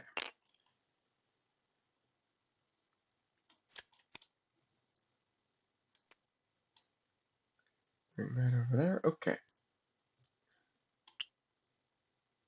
They're probably going to try and break something this turn, since they have the older libel, and otherwise it's not getting used at all. And they have quite a bit of base busting potential with this. Like, they've got a knight. Let's see, and they've got a Pete Zombie in the discard as well. So the knight would be 5, older libel would be 8 for 13, Pete Zombie's another 3 for 16. There's nothing 16 away. They can do towers. Yeah, they can do Towers of Eternity, I guess.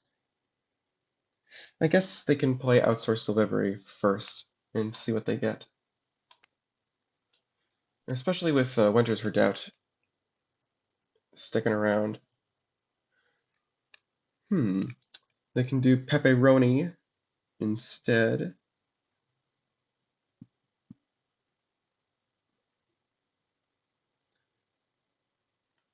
Of the knight.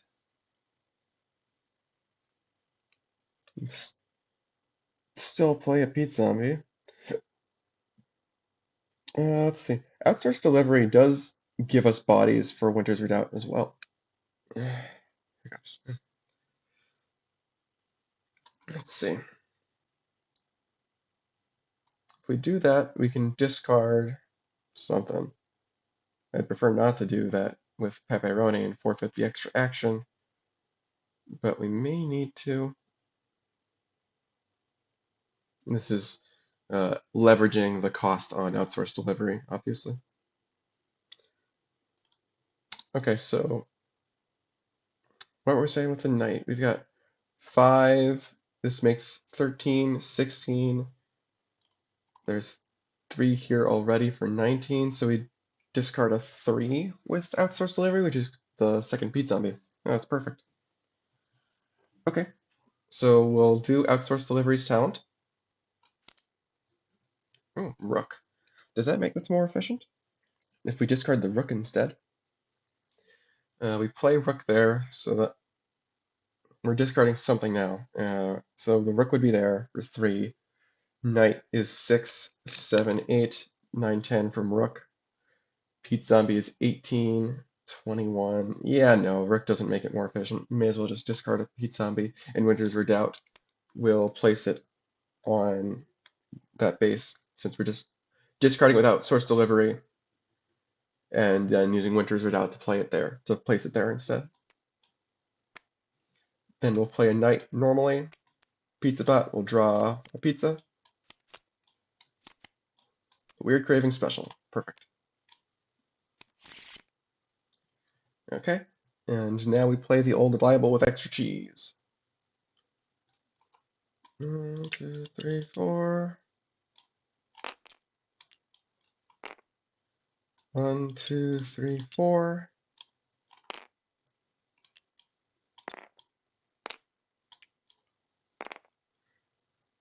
And it's unfortunate that we don't have pepperoni in, but I think this is better to use the old reliable normally.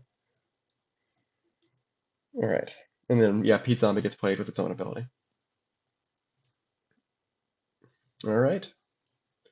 Winter's Redoubt is going to score. Nothing either team can do. This is a very interesting score with a 5-point base out.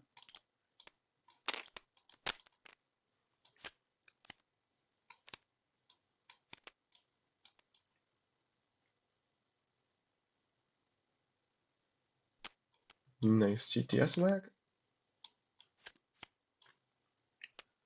That might change things, though. We'll see. Ooh, interesting. Okay.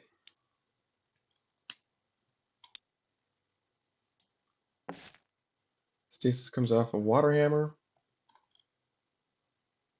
We can use that to move a monster, but that might not be in our best interest.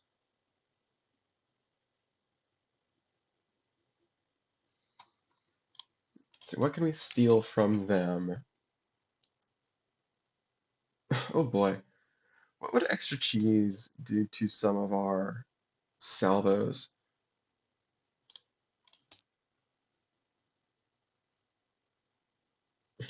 Extra cheese might be worth stealing. Just, yeah. I mean, Cabalistic, it just gives +1 more power. But yeah, extra cheese will definitely be good for Warmages. So we'd be playing Gumo on probably Cooler Ice Castle. We kind of want that 1 more VP so we can start looking at Crypt.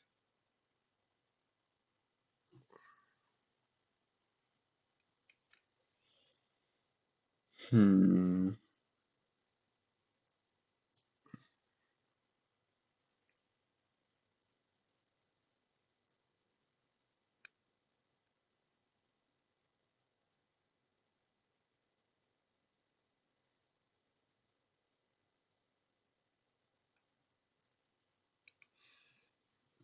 I think I like that. Gumo will steal extra cheese.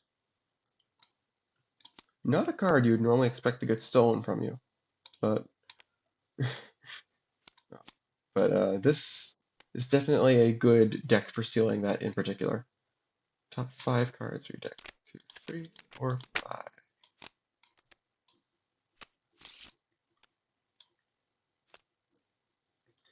think we'll play Cabalistic as well.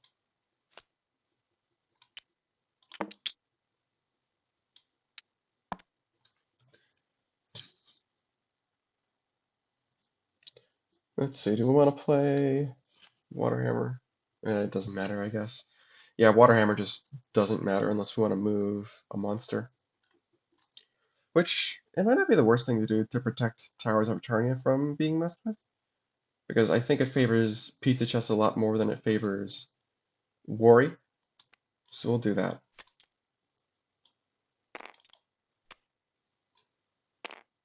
We'll protect that a little bit. And that alone makes Crypt significantly less appealing. Sorry, no, makes towers less appealing. That was the whole point. All right.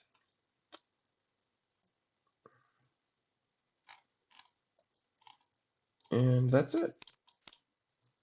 All right, charge flame. We're building up a good number of skills. We haven't seen the common ones yet. We've seen all of the rare ones, actually, including light burst.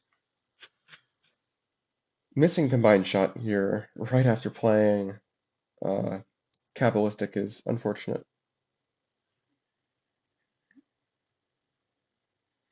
Okay, we don't have anything to do with Pizza Bandit.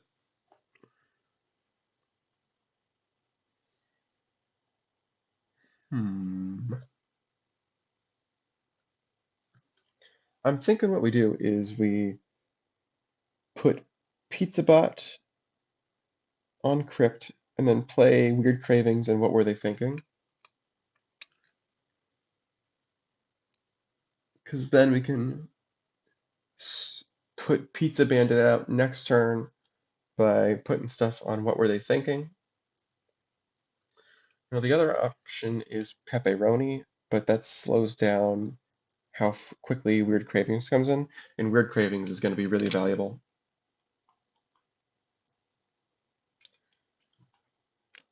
Yeah, I like that plan. PizzaBot, What Were They Thinking in Weird Cravings?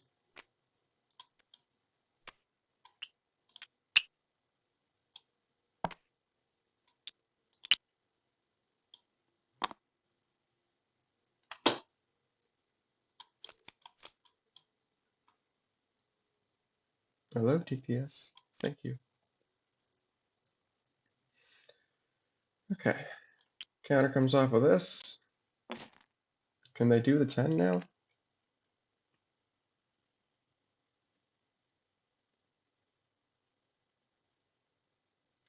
That is a pizza minion, so they can play a coup there to get what's it called? The extra cheese. And then use bash to move coup over. That's probably not going to break the base though.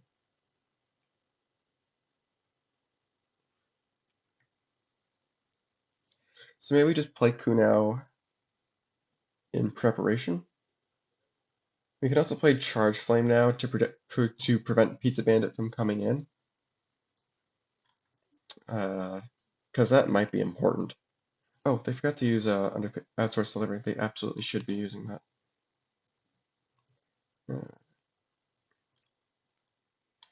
Yeah, I think we're going to do that. We'll use coup to draw extra cheese.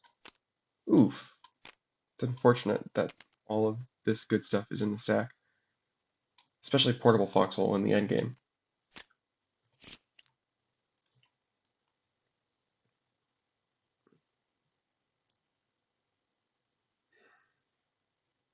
Hmm. Yeah, we'll play Charge Flame to get rid of the Pizza Bot and prevent Pizza Bandit from coming in. Because they need a minion out to do that unless they got Mamma Mia.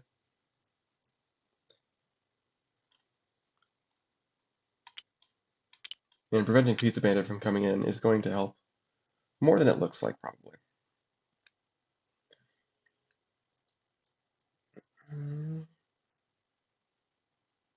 Yeah.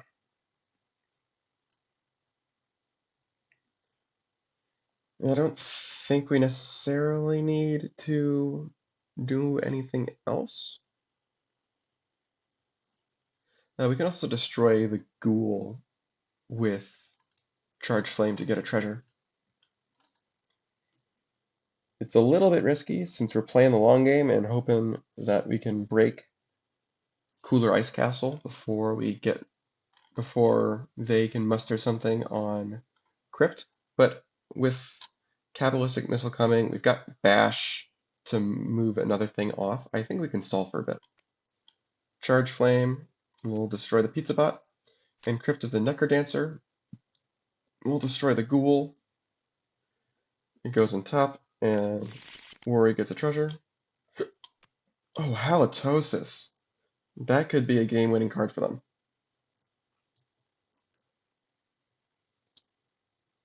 All right. Let's see, that was Minion, that was Action. We're I'm not going to play more skills for now. That's it. Artillery mage. Okay.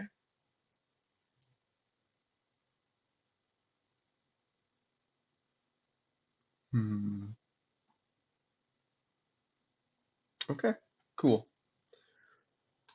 These come off.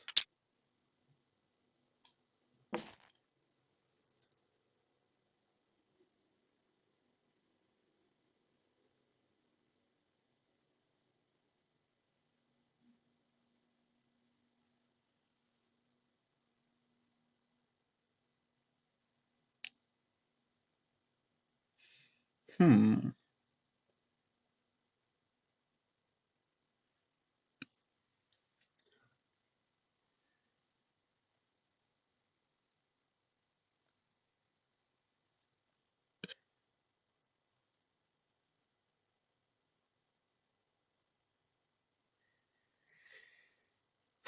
Hmm.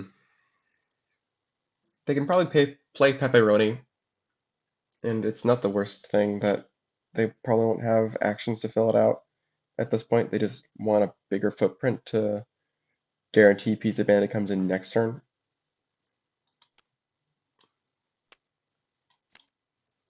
Okay.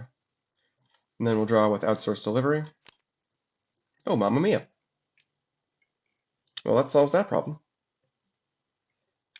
I don't think there's any point in not playing that. Mamma Mia. It's the Pizza Bandit.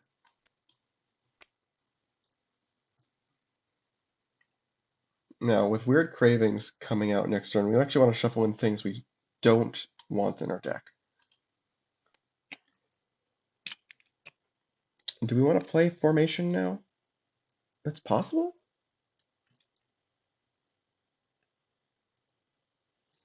Is that...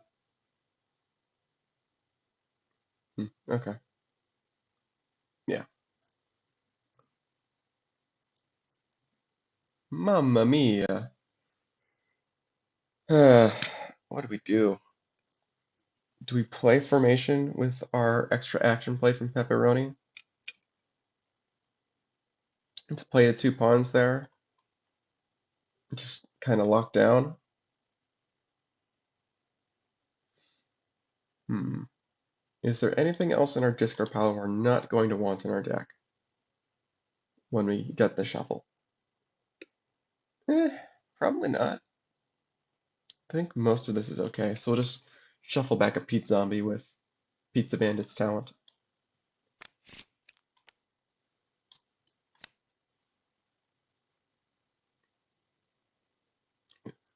And then that would be 11 power out of 22, that should be. 11 power out of 22. There are two stasis counters on that. We probably only need one more turn to win, if I had to guess. And especially if we put those two minions there now, that'll make our rooks that much more powerful. So, yeah, I'm kind of thinking that we do play formation, leave it at 11 out of 22.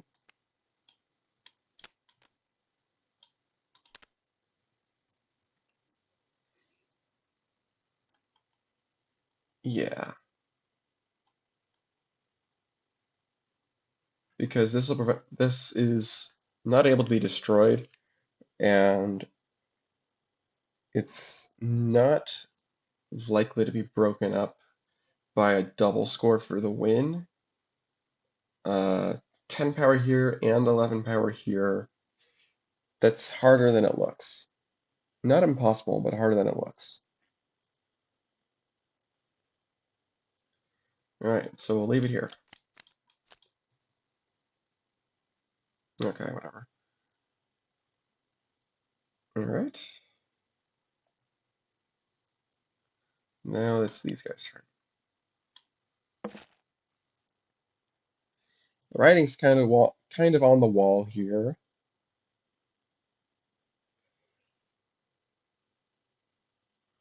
Can they break Cooler Ice Castle? Is the question of the hour. If they had General Chaos to play the missile, that would help a lot.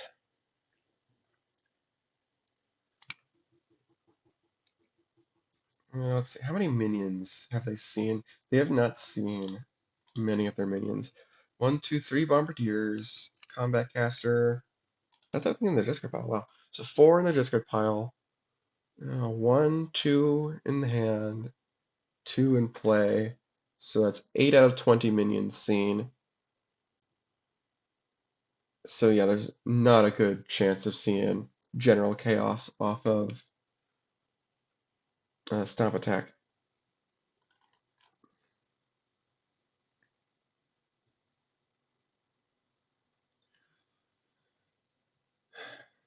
It's hard to even say that uh, doing all this stuff is a good idea. Doing all the skills is a good idea. Because we can't get Light Burst back right now. And this would be a really good Light Burst thing. Can we at least break Ice Castle? Put some pressure on? That would be nice. We need 10 to do it. The Artillery Mage would be 3. Double Jump could do Gumo for another action to play Storm Shell and at least stall a little bit. Just play it, don't put it in stasis. Stomp Attack would need to hit something that provides 5.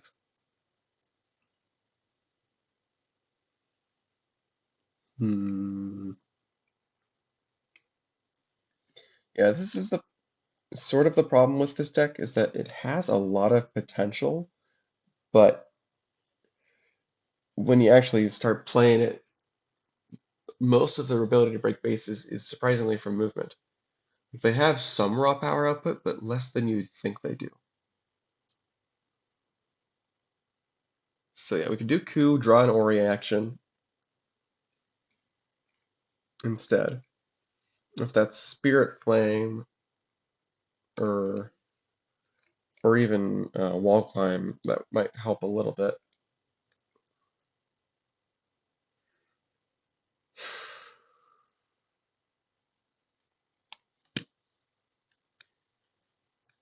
All right, yeah, maybe 2, 4. We need something to provide 6.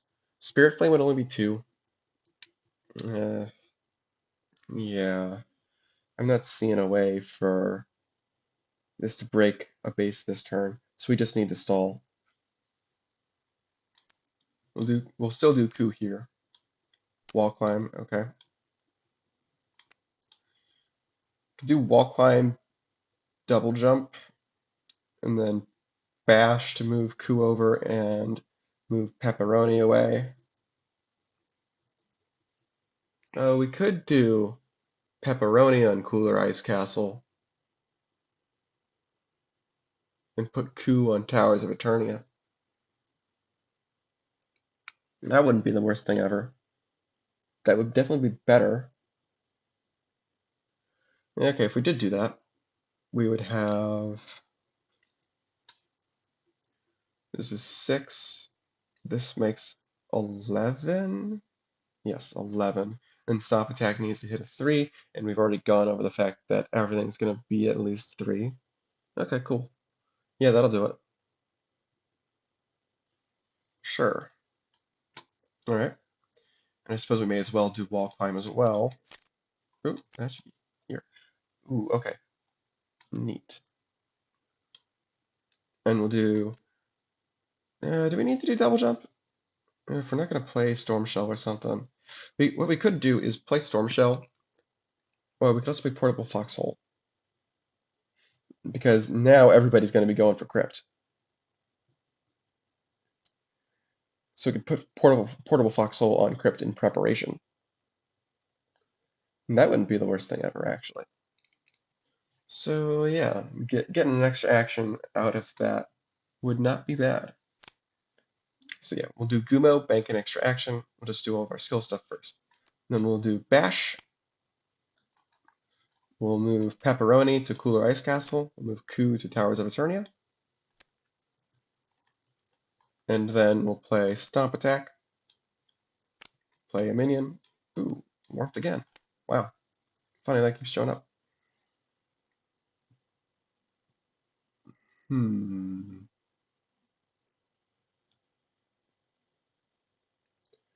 then we've got an extra action. I could either do extra cheese on Cabalistic Missile. That kind of depends on seeing the Bombardier, so you can get more value out of the extra minion, or we can just play Portable Foxhole, which I kind of like better. Both things kind of want to see a Bombardier anyway, but still not the worst. Sure. We'll do Portable Foxhole on Cooler Ice Castle.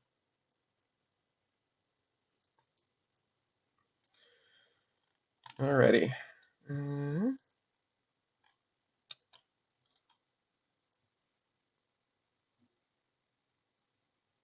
think that's everything. We played two. Oh, we have a element of warmth. We have a spare skill play. So yeah, we will put a power counter on Gumo. And we definitely want to build up one minion so that the movement of Kuro's feather is more effective. This will score. No specials over here. No specials that they want to play over here. They want to save Halitosis for the final showdown, for sure. Everything stays on Cooler Ice Castle. Very large telescope. Interesting. Okay.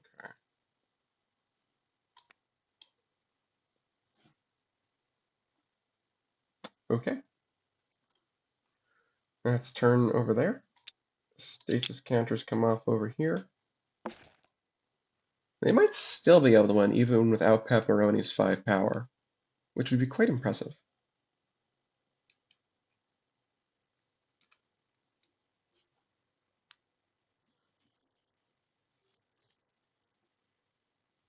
What do we want? There's a lot of things we can do. The thing that stands out the most to me is that we're getting a bunch of power counters from Pizza Bandit with all of these pizzas. The question is just, do we want to play What Were They Thinking first or Weird Cravings first? Let's see, what have we not seen yet? What would still be in our deck? I think we got one Pete Zombie in there, right? We've seen 2 of them. One's here, one's here. The other one should be in the deck, so that's fine. Let's see. We've seen Queen, 1 Bishop, 2 Bishop. We've seen King. Pizza Bots we've seen 3 of. Let's think. And then, yeah, Queen. So we've got a Knight in there. I think that's the bottom, though. We've got both Rooks in hand. Both Bishops have been seen. And so we've just got pawns and a Pizza Bot left. And an Underpaid Employee, maybe. So I think we wanted to do Weird Cravings first. So that's what we'll do. I think we're just gonna go for broke and see what happens, because if we can't break the base, well, okay. There's a certain point where we have to commit, but I think playing Weird Cravings is not that point. So we'll play Weird Cravings. This gets queued up. We're gonna swap all the decks with the discard piles. And just to confirm, yeah, it was all trash. We'll swap this.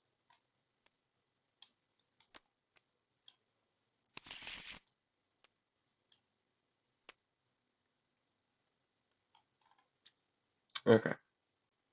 And we'll fish out the Pete Zombie from the deck, because that's going to get played momentarily. Weird Cravings goes to the discard. 1 sec. Pete Zombie is going to get played from the discard with its own ability. We've played 2 cards from outside our hand, so Pizza Bandit will place 2 power counters. Alright, Weird Cravings is now in the discard. Do we want to pepperoni it? I think we can pepperoni it if we need to swap again for some reason. I'm going to discard another Pizza Zombie for that.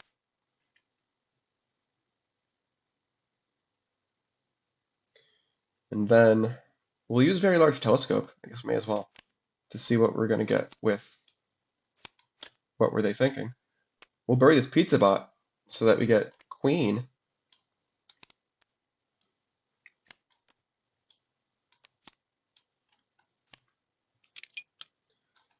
Okay. And it's only one each turn. Yeah. Now we'll play What Were They Thinking? To play Queen. I'm just going to do these power counters one at a time, I think. Power counter from What Were They Thinking? Power counter from Queen. Queen will grab probably King. Continue the chains. King.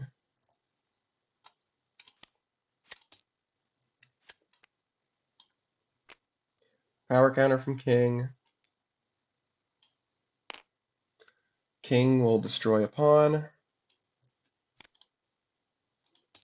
To play. What's actually going to matter? Knight's not going to matter because there's no. Actually, no, Knight does matter because we can destroy the Poultrygeist.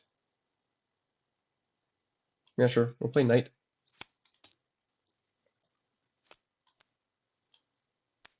Get rid of the Poultrygeist. I get a treasure for that. And Pizza Bandit places a counter. And we have our normal minion still, which is going to be Rook. And our normal action, actually. But normal action isn't going to matter. How much does Rook have? 1, 2, 3, 4, 5. Nice. Awesome. Good job. Oh, we've got a outsourced delivery. Draw. Woohoo! I guess we'll play ready in 30 minutes or less, just for ha-has.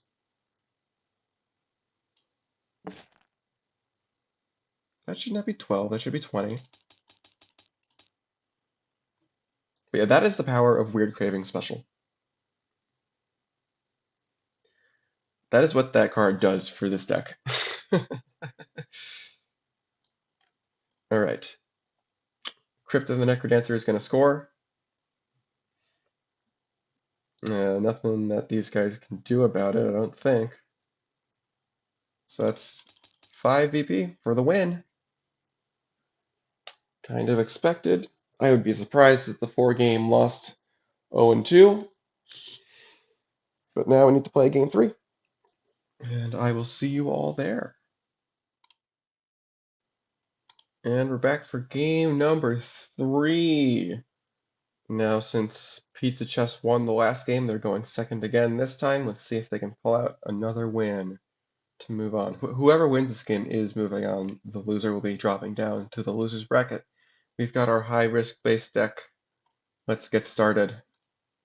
All right. This is quite the starting hand. Yeah, this is a weird one.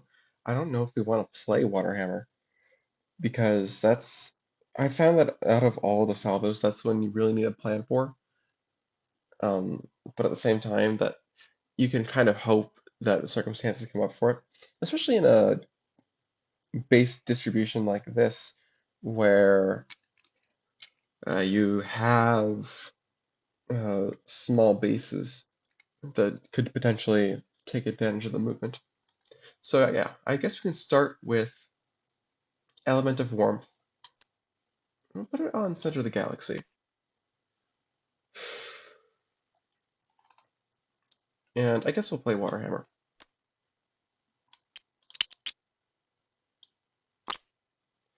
And we're going to mark Walking Hut, I think.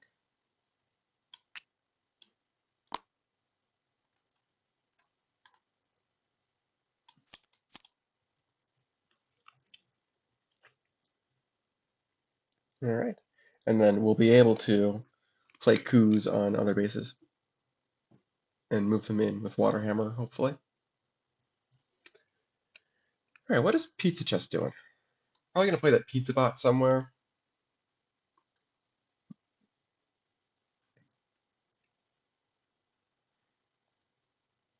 Yeah, with this starting hand, they're kind of looking at center of the galaxy pretty favorably. Maintaining something on Walking Hut is definitely very hard. So I don't know if I want to try and risk that. Might be okay though. If they end up going for courtroom instead, like that's probably fine. Yeah, we'll do Pizza Bot, draw pizza. Old reliable. Okay. They'll play the old reliable. Worst case scenario, it gives them a way to get Pizza Bandit out if we don't think that they'll have a plan for using it. And they'll draw two. TTS lag. Thank you. Alright, cool. Stasis counter comes off of Water Hammer.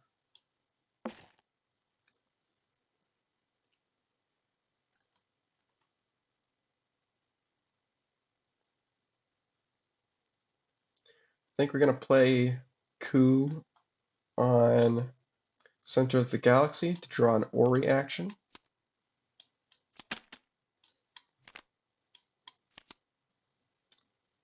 Alright, we got Wall Climb. And I think we're going to use Element of Warmth. Place a power counter on Element of Warmth.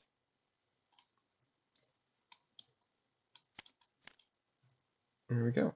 Man, lots of coups. Oh, and yeah, we still don't have a discard pile for Center of the Galaxy.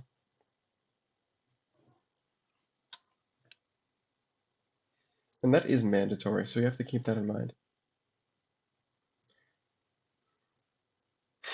Stasis counter comes off of this. I think they would rather go for Center of the Galaxy than Walking Hut.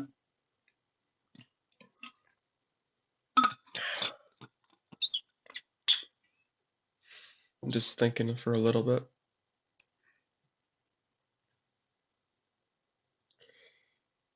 It's tough because we don't necessarily want to give an old reliable away with Center, but that might be what's happening if we sit on it. If we don't sit on it, excuse me. I'm kind of thinking we can play the Underpaid Employee on Courtroom and go for Courtroom first. Hmm.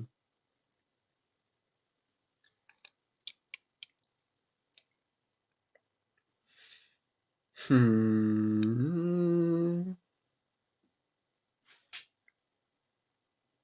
Of course, if we want to bring Pizza Bandit in, we need to delay this for another 2 turns, which actually wouldn't be the worst thing in the world necessarily.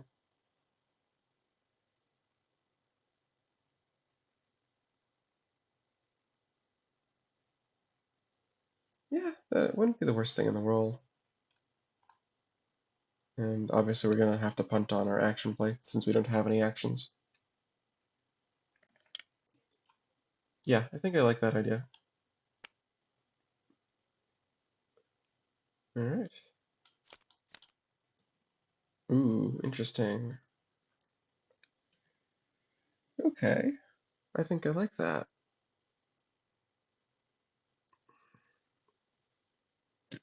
Alright, stasis counter is gonna come off of this.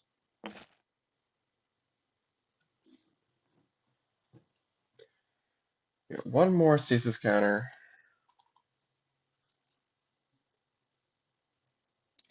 It might be that it's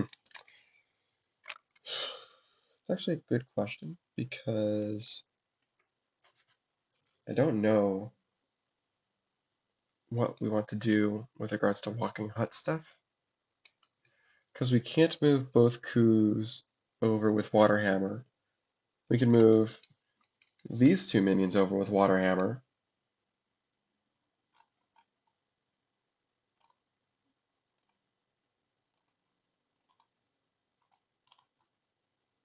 We can also move the underpaid employee off with Waterhammer if we want to solo center, but going for Walking Hut would obviously be easier in that regard.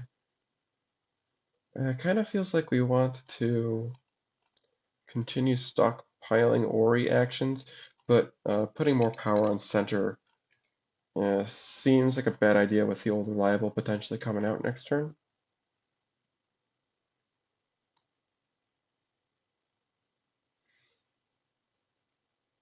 So we can just play coup on courtroom to draw a card.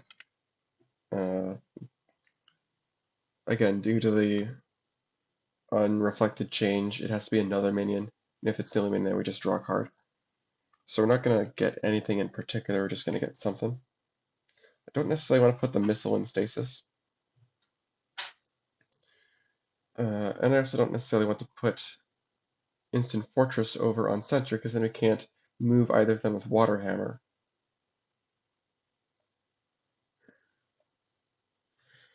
What we could do is Instant Fortress. We put Q on center of the galaxy and put Instant Fortress there. Try and solo it next turn. We'd be starting with 9 power there? No, 8, 9, 10, 11 power there out of 22. It's not the worst idea ever.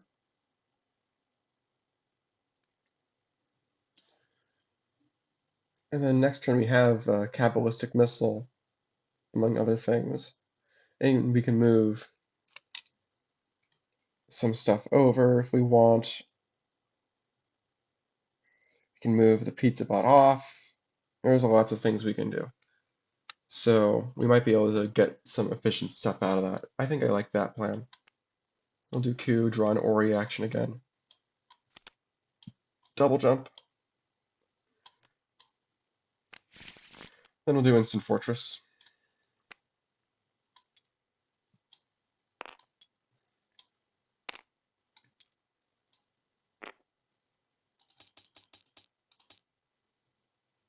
That looks right to me. Okay. Ooh, those are some good draws.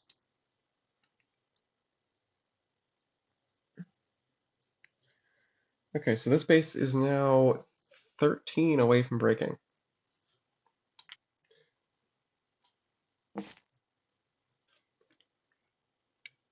Can we do that?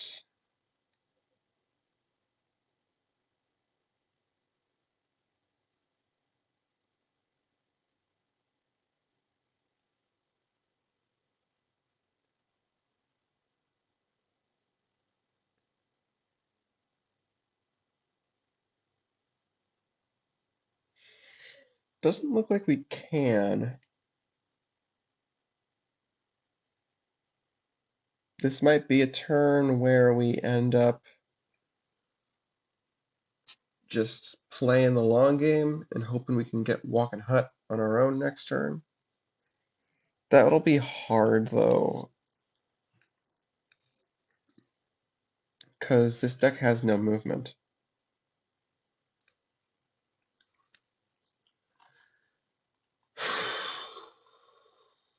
So Walking Hut can kind of just tear us apart.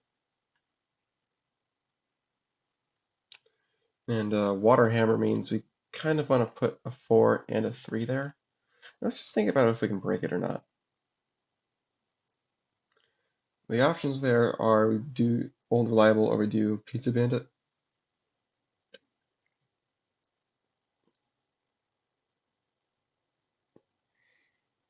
Hmm.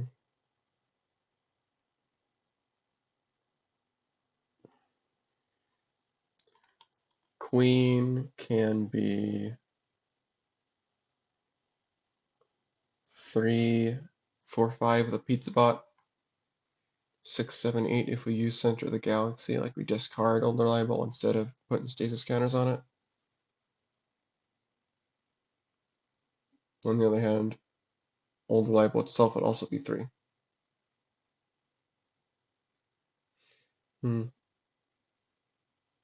Let's just deck, yeah.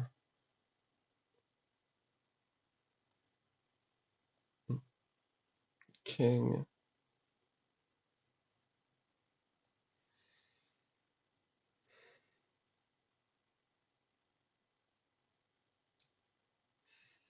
Yeah, it's kind of tough since we drew both king and queen, so we can't queen into king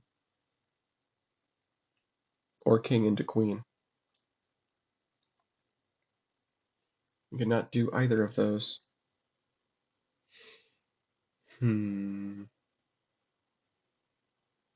If we do old reliable, we can do knight into king for 5.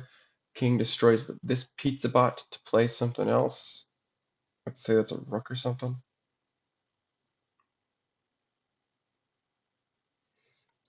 This would actually be 5, 6, 7, 8. 9, 10, 11. Oh, that's easy. I think I'd rather play old reliable than use it to bring Pizza Bandit in. Yeah, because this is going to disrupt Ori way more. And it's a better VP split. Sure. Okay.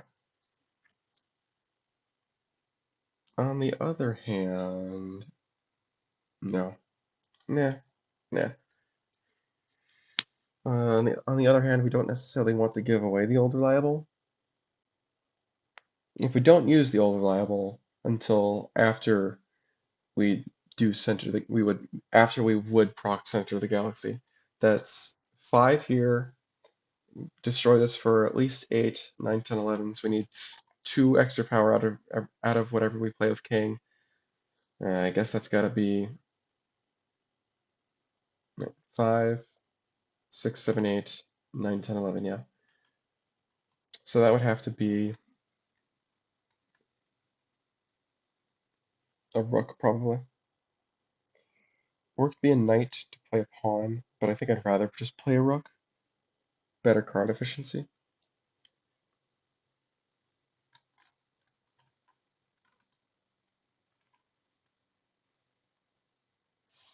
Yeah, yeah, we'll just go with that. We'll play the knight and the king first. I think it's worth it to use a rook instead of a bishop in order to not give away old reliable. Because old reliable is really good, and we'd like to keep it for ourselves. King will destroy the pizza bot to search for a rook.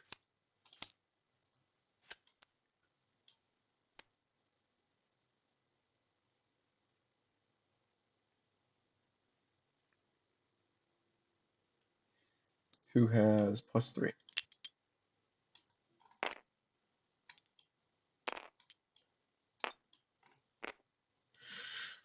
Now there is an argument for trying to do Pizza Bandit instead,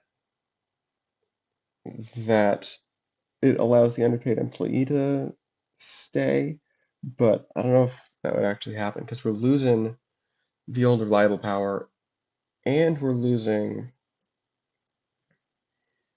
uh, we're only recouping one of that with rook being played out from outside our hand.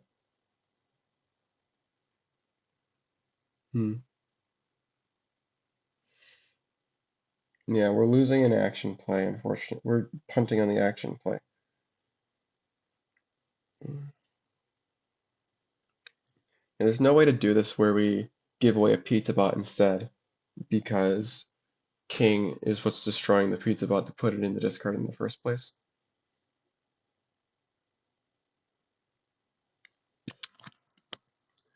If we did queen instead,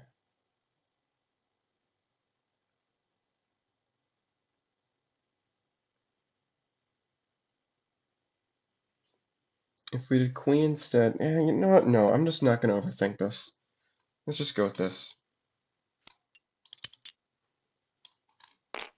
I'm not going to overthink it.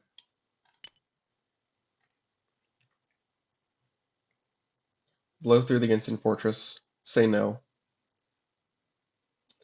Alright. Nothing they can do about this.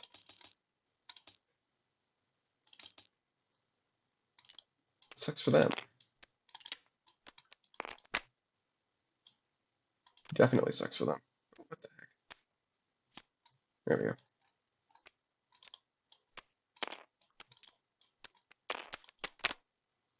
Yeah, underpaid employee can't do anything because there are no actions in stasis.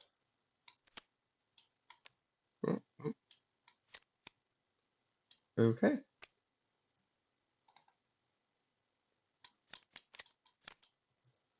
Pepperoni. Man, would have been nice to play that before we played the older level. That's okay though.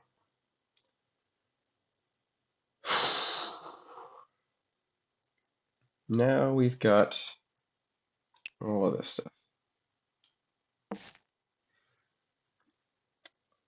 It'd be nice if we can use General Chaos with Waterhammer stuff, but I don't think we can.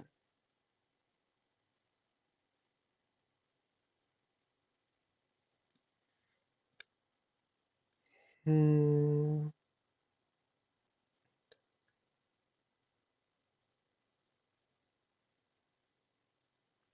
Hmm.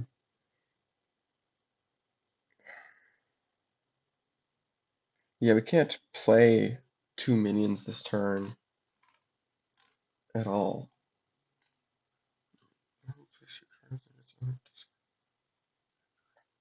That needs cards there in the first place.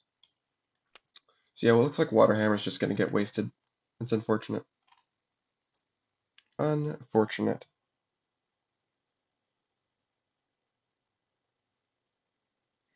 That's probably a sign of how this game is going to go in general. So I think we just put General Chaos on Courtroom and play the Ballistic Missile. Yeah, it kind of sucks.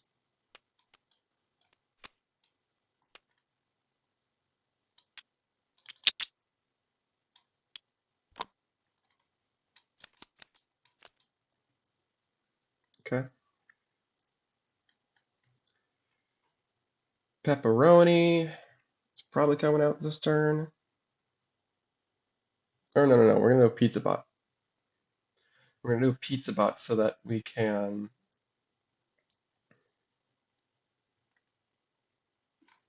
do marketplace stuff later, maybe.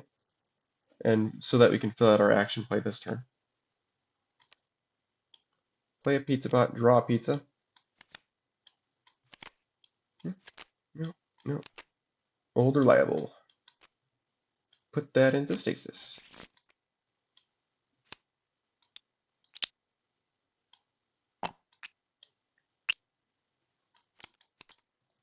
Mamma mia. Okay.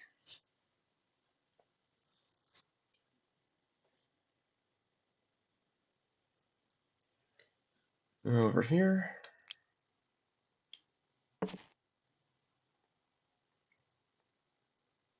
What do we got?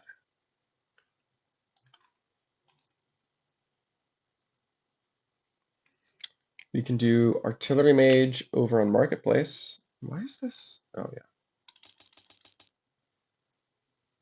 We can do Artillery Mage over on Marketplace. Put Spirit Flame into stasis. And that'll set us up really well for later.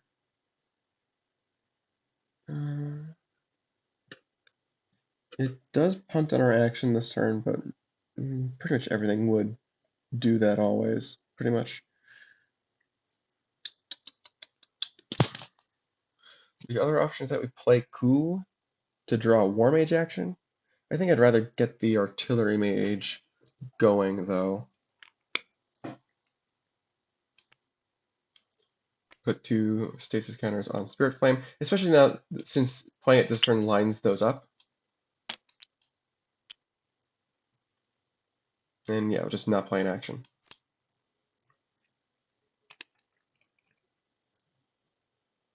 Alright. And I think Pizza Bandit's going to be coming out now. And so we're going to place two stasis counters on the old reliable.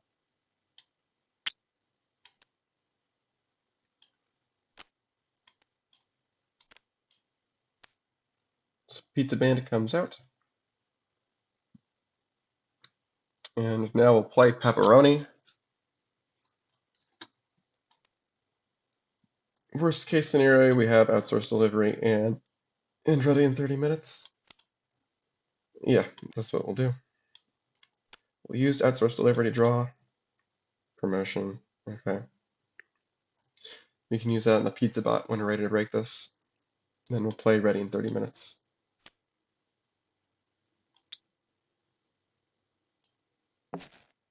Remove a stasis scanner. We are going to want to time this so that we use the old reliable on it. Hopefully, probably.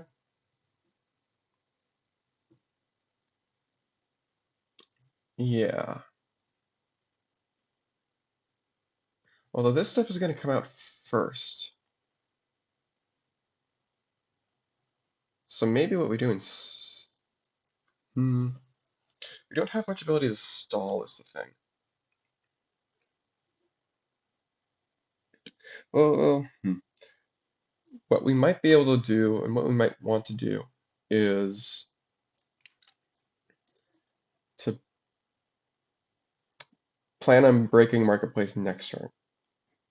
Even though it kind of wastes the old reliable, we'll see. Is if we can get another minion out somewhere else, then that's not the case. So do we want to shuffle in with Pizza Bandit? I think we want king backs at this point. At this point in the game, especially that means we can do queen into king. Yeah. All right. We'll go with that. Okay. Cool. All right. This stuff comes out.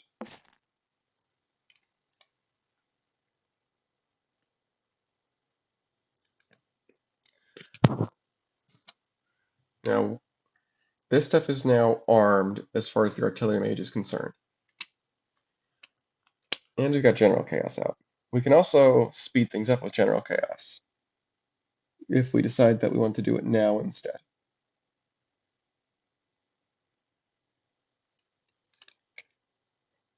We can use Marketplace to just axe Instant Fortress immediately and not worry about the breakpoint reduction. That's something we can do.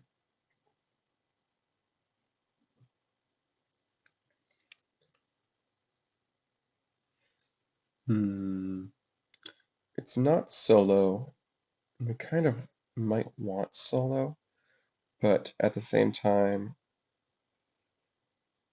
making him burning all of this would be quite nice.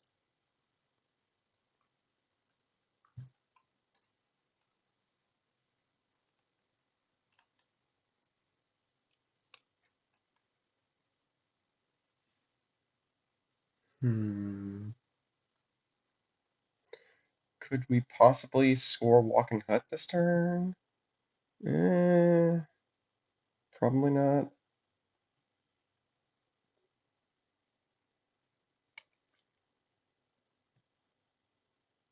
That'd be cool if we could.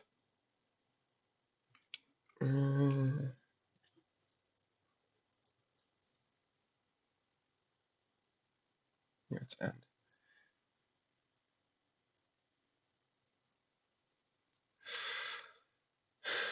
What else can we do? This is 2 power on its own. This is 3 power, so that's 5. Crew's Feather can move over General Chaos for 10. And then we just need 5 more after that.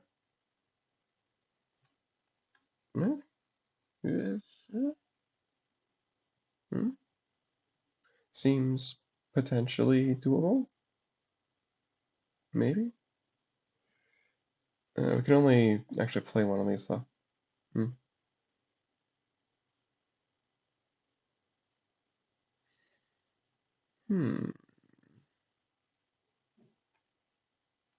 We can't play something with missile because there aren't enough marks there. Unless we draw a Warmage action with coup.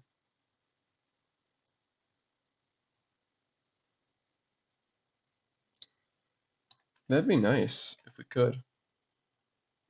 It's likely to be a salvo. And then we can play another coup with ballistic missile. So that's 2 and 5, 8 on General Chaos. Then we move General Chaos over with Kuro's Feather. That's 10 power.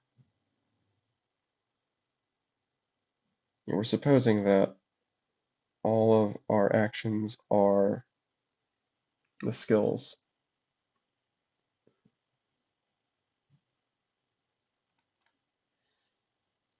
I still think we can start there.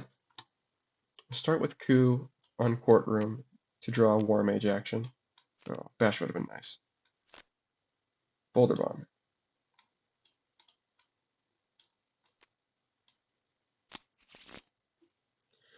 I still do think we want to play Boulder Bomb so that we get a second mark on Walking Hut.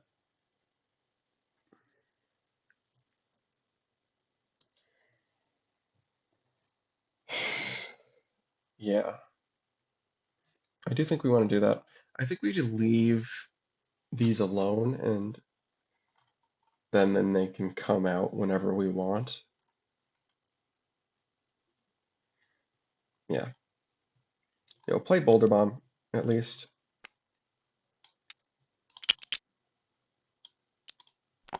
And you know what?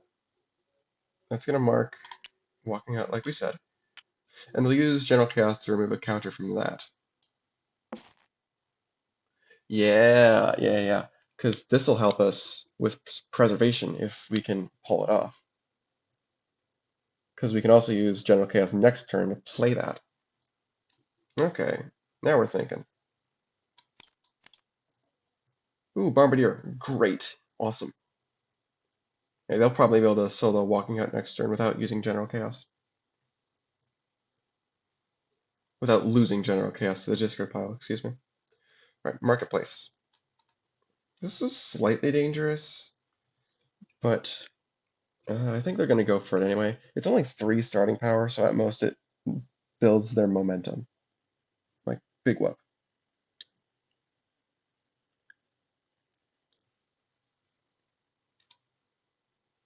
Yeah, this comes out.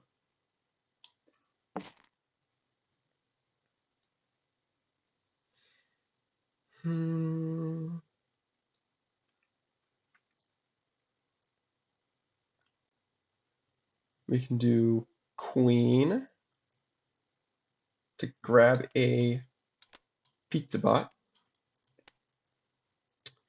Kind of wish we had a Pizza Zombie, but it's not like we're playing a pizza anyway.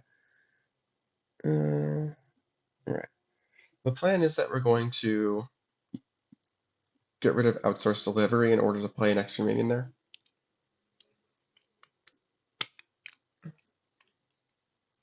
So I kind of think we can just go for this. Queen's going to be 3, 5, 6 with Pizza Bandit.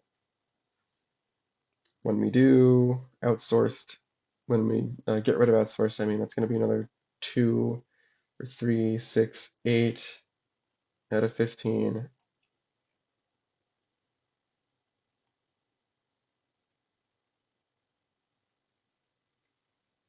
We can do promotion for an extra at least 2 for 3, 4, 5, 6, 7, 8, 9, 10. Rook would make that 14. Alright. What other 3 powers do we have? Pete Zombie? Eh.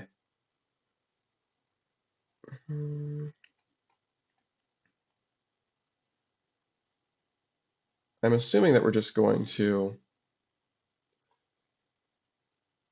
uh, pull a Pizza Bot with Queen. I don't see much point in doing anything else.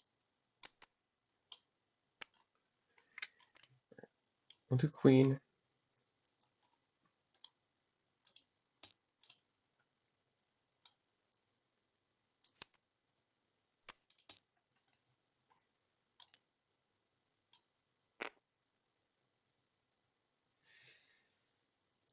Alright. And we'll play a pizza. Well, okay, we can grab king. We can grab king because that's in our deck now. We did specifically put that in there.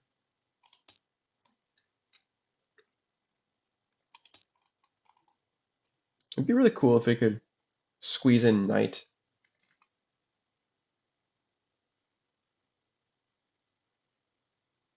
to get the solo. That seems hard though. Okay, let's try it at least. Grab king.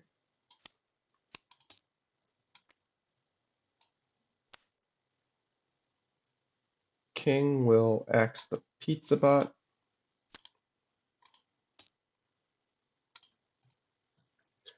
For a rook, probably.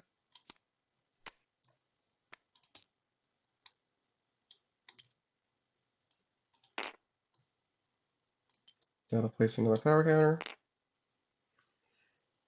Okay, it's 18. If we're gonna try and do this solo, we need 7 more power. Uh, the base itself will provide 2 of that by playing pawn. We can promotion the pawn into a knight to get to 4 more power. And that is our action.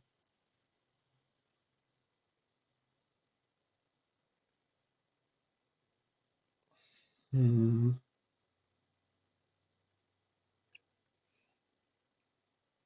Yeah, it doesn't look like we can quite get to the solo, but we can just break the base, and that's perfectly fine. Did we draw that source delivery? I don't think we did. So we'll do that now. Then we'll do the base, and then promotion. We'll destroy it to play. We can do bishop.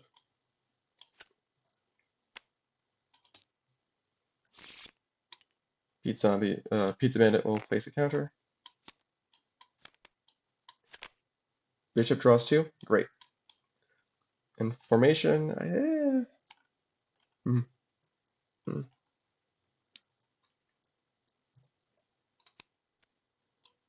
Hmm. Although we've got a ton of 2s.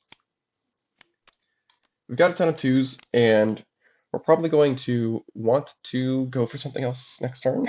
So, yeah. Yeah. Okay. We'll go with this. And do we want to shuffle anything in with Pizza Bandit? That kind of defeats the point of leave information on top, but nah.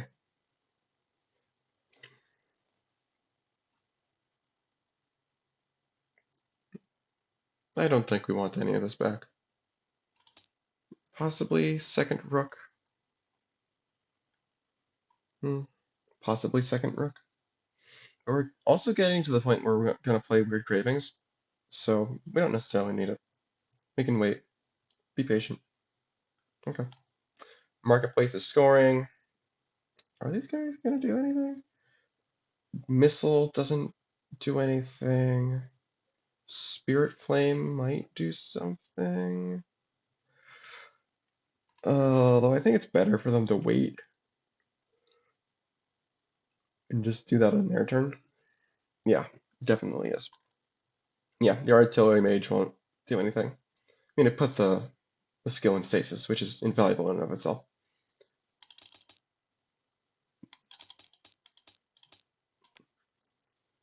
But yeah, they're gonna have to pull out a solo if they want to catch back up, which they are primed to do, for what it's worth.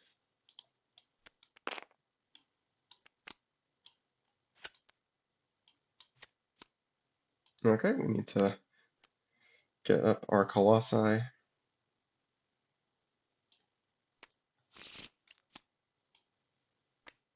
Okay. Yeah, this is just linking the base and the Colossus. And if this scores, then all the other breakpoints are going to be reduced by 1. So that's fun. Okay. Boo. 1, 2, 3, 4, 5, 6, 7, 8, 9, 10, 11. Boo. Get rid of a pawn.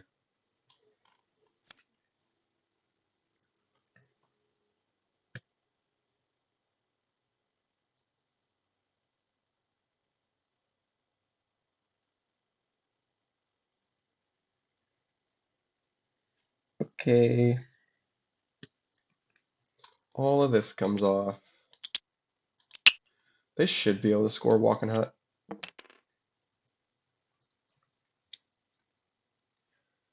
If you play a Bombardier and then you play Coup with the missile, Bombardier Coup puts it at 2, 4, and then we're going to move over Chaos at some point. Yeah. Bombardier. Thank you. And then we'll do Ballistic Missile. We'll just do 3 more marks with the Bombardier's ability, because it's not going to matter. And then we'll play a minion power 5 or less, which will be cool. We want to specifically do a 2 so that Walking Hut can't move anything. So, and we'll draw a Warmage action. Combine shot.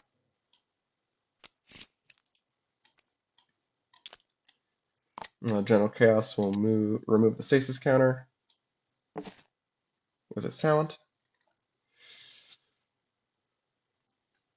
And yeah, this is all correct. And Spirit Flame will place 2 counters on General Chaos, which is going to be enough to score the base. I'll play Wall Climb to draw 2. Yeah. Cool. Double Jump isn't useful, it's just going to be draw a card, so we're not going to bother. Then Kuro's Feather will move over General Chaos. Then we'll play Boulder Bomb, and we'll target the Bombardier, but General Chaos will defer that until before the base scores.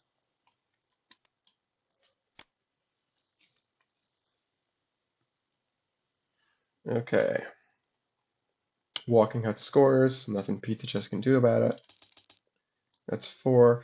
Before the base scores, this gets buried, and Boulder Bomb keeps it on the next base. Okay, and when General Chaos leaves play, Kuro's Feather returns it to the hand. Very good solo for them. Open Excavation. Love that one.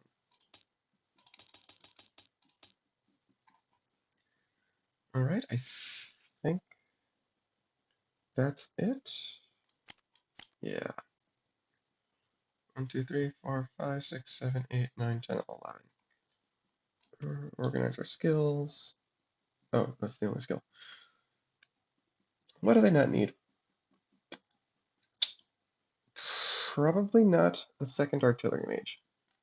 I think all the rest of this is going to be useful. With these bases out, the path to victory for both teams kind of looks like open excavation into courtroom, or open excavation into whatever it replaces.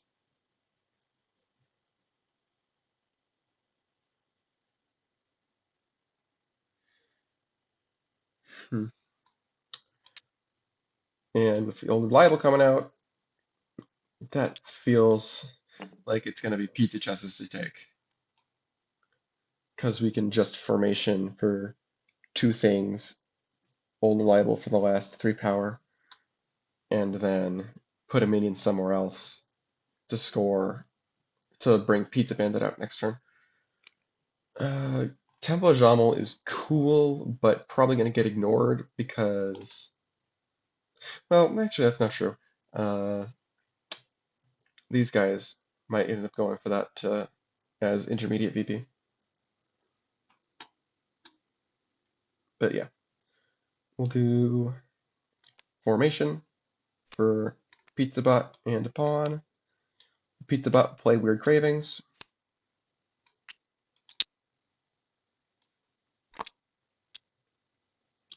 And normal minion will be a pawn on Courtroom.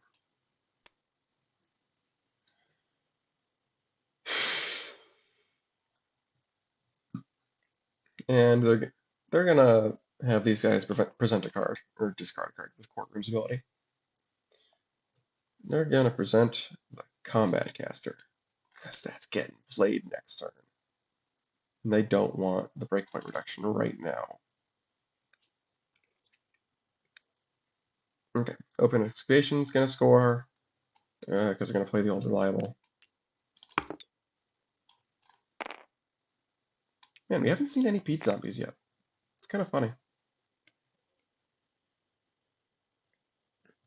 All right.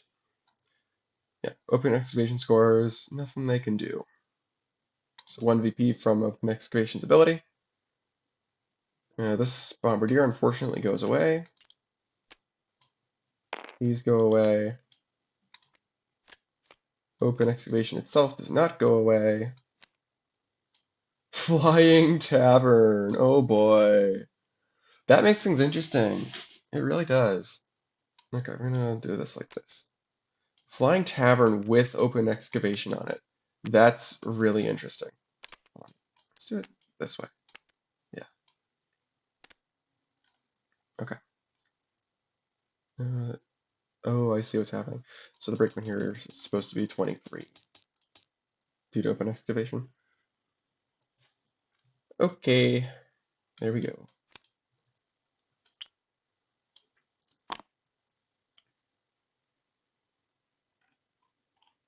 So they gotta maintain the lead on Flying Tavern if they want to win with Courtroom.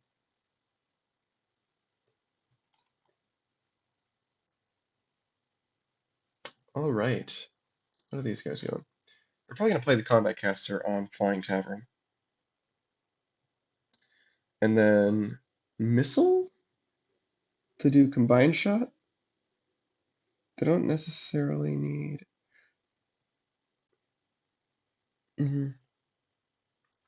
They could use Flying Tavern as an intermediate VP. And the Combat Caster isn't quite as useful. The Combat Caster isn't quite as useful when there's no other minions to give power to, even if they wanted to. So maybe we just play General Chaos instead. We could even play it on Jamel.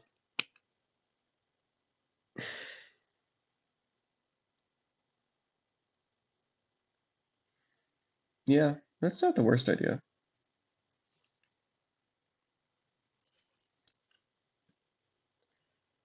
Sure. Just have presence on both of those.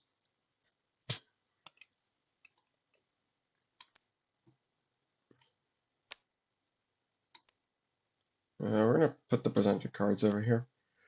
And then we'll play Missile, put it in stasis. And we're going to do Combined Shot.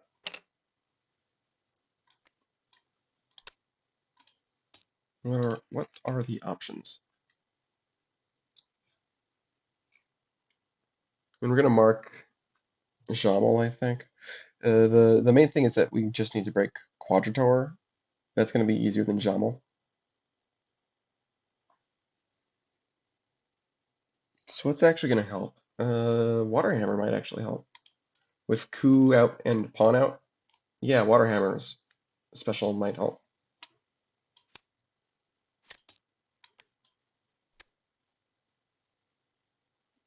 Okay. Yeah. We'll mark Quadrator and plan to use Waterhammer's special to drag somebody over. The pawn, probably. Yeah, it doesn't matter about controller. Cool. Okay. And General Chaos will use its talent to remove a stasis counter from the missile. Alright, cool.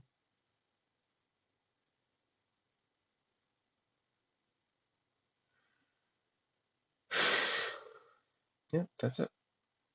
Over here. We got this.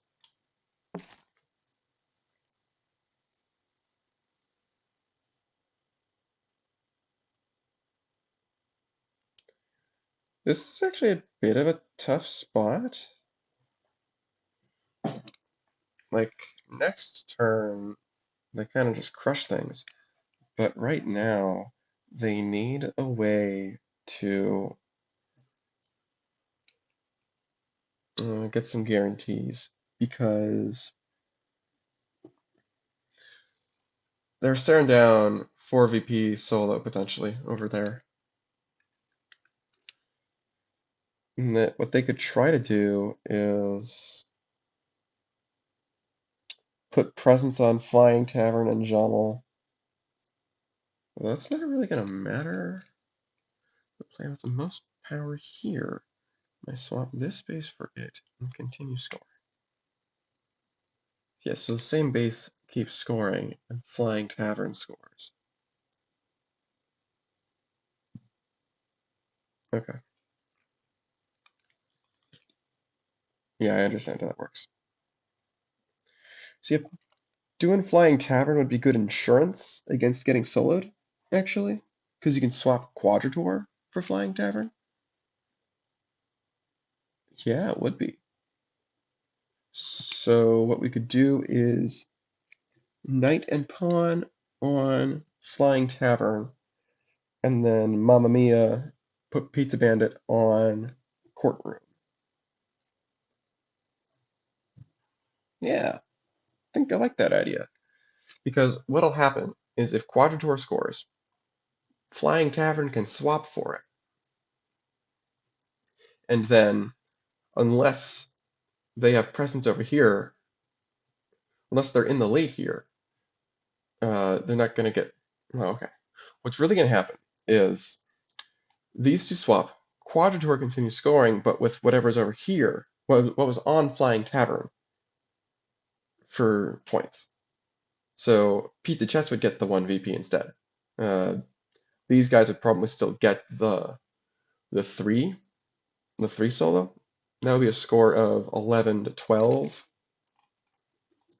But that's still a lot better than what they were looking at before. Yeah, definitely. Definitely like that. Knight, pawn, Mamma Mia.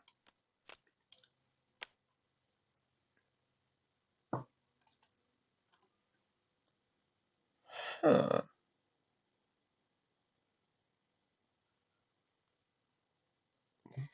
Most power, swap the space for it. Weird.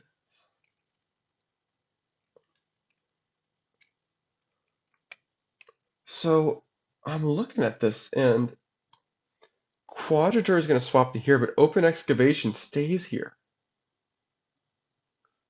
Oh, that's so weird. Let's read this carefully.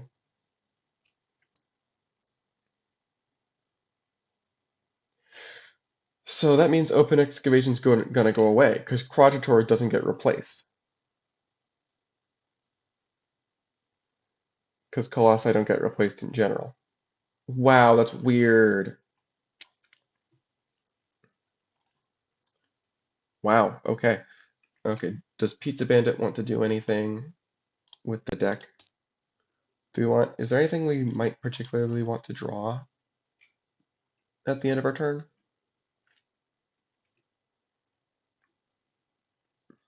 But we wouldn't be super bummed if we don't? Promotion? Yeah, especially with this hand. Promotion isn't the worst. If we get to do it, then great. If not, If we get to draw it, then great. If not, it won't be a huge loss, and so it'll go back right back to the discard pile. Okay. Okay. Whatever. So this is now a very, very big headache for Wari. Flying Tavern is a big headache.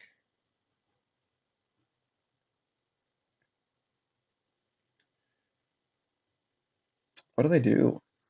Because they need some stuff on all three of those bases to make sure this goes off without a hitch. They can do Ori on Flying Tavern, Artillery Mage on Quadrator, and then do what they're planning to do anyway. And that's 5/5, which means Flying Tavern can't swap. Yeah, sure.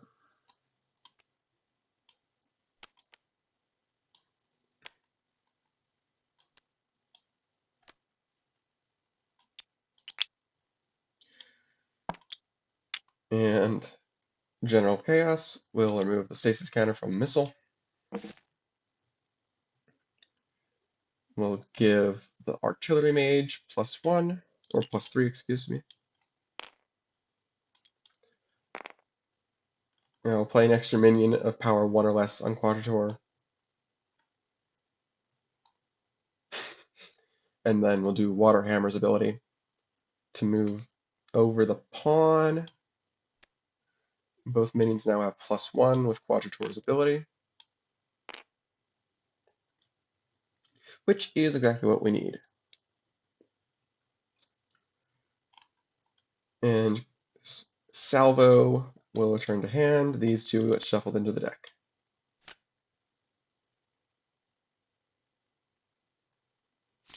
Which is actually going to get put in the discard with Weird Cravings. Well, oh well.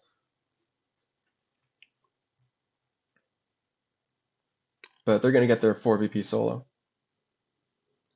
which is kind of what they wanted. Because now they're in this. Now they're really in this.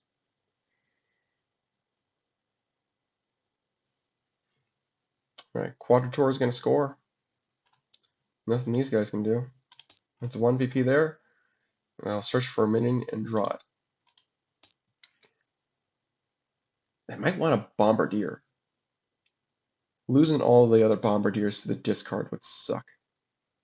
And I think that's legitimately... Why are pizza cards in there? There we go. That's better. Gumo's technically an option. I'm not sure about that. Yeah, I think it should be Bombardier, though. Combat Caster's an option, but... Yeah. I'm just gonna do... Wait, no, I just said not Combat Caster. I'm gonna do Bombardier, because we already have a Combat Caster.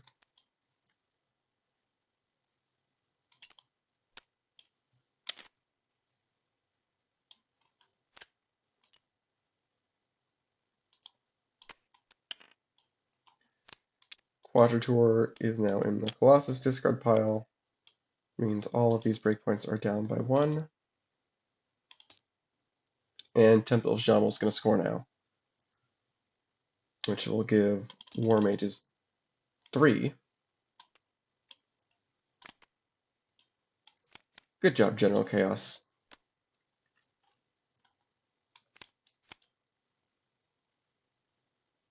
Cool. They drew all their Bombardiers anyway.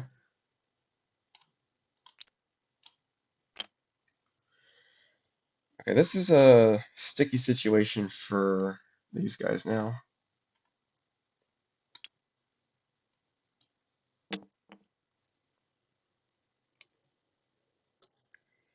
They're going to need Courtroom Solo now, I think. Yeah, they might not be able to do that in one turn.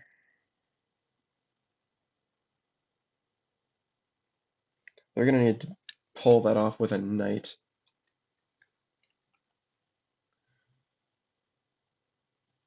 Yeah. While maintaining Flying Tavern supremacy. Yeah, Flying Tavern is really throwing a wrench in all of their plans.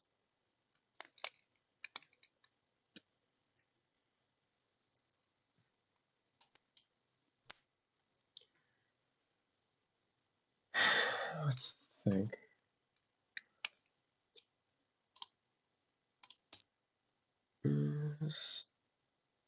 What's in here?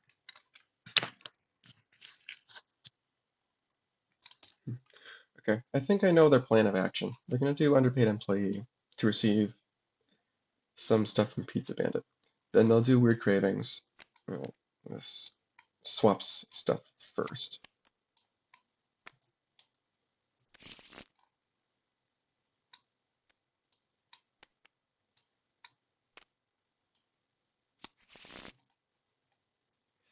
Right now, this is in here. We can play a Pete Zombie from the discard pile.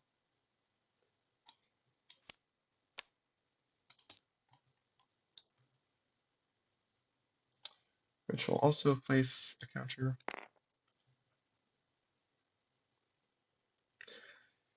I think we're going to want, what were they thinking?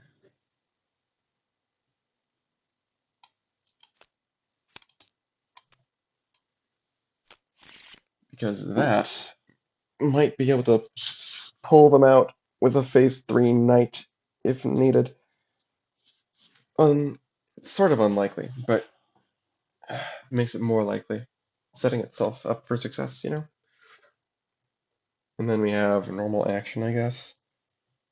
They have to be careful with adding power onto Flying Tavern, because obviously if they add too much, then Wari can just blow past them for the win.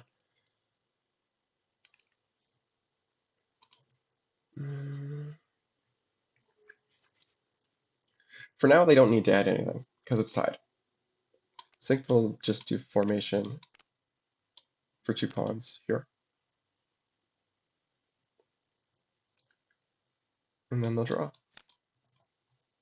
Rook and king.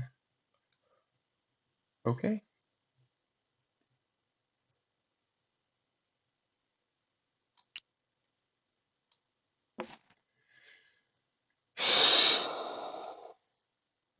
If these guys can break Flying Tavern, they will.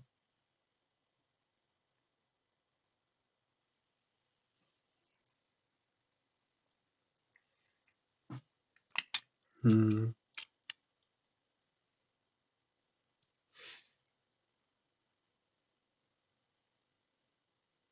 What are they going to do?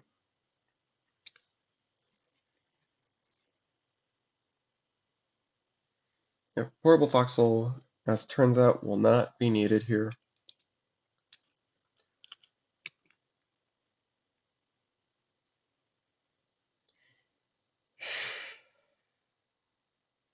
We can do. Let's see, can we add the 12 over here? Do Gumo, Ori plays, waters, converts the action from Gumo into a movement of Ku.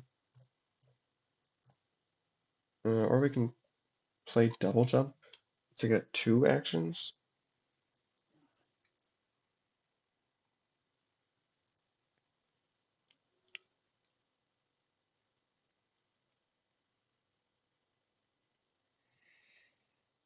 That would be 4, 7, 9 out of the 12 they need. And there is not a second action that adds 3 immediately. But they can do Instant Fortress, which would break it next turn. Sure. I think that's pretty forcing. Well, the thing about that is that it takes pressure off of Courtroom as far as them getting a solo, because then they just have to break it, not full stop, instead.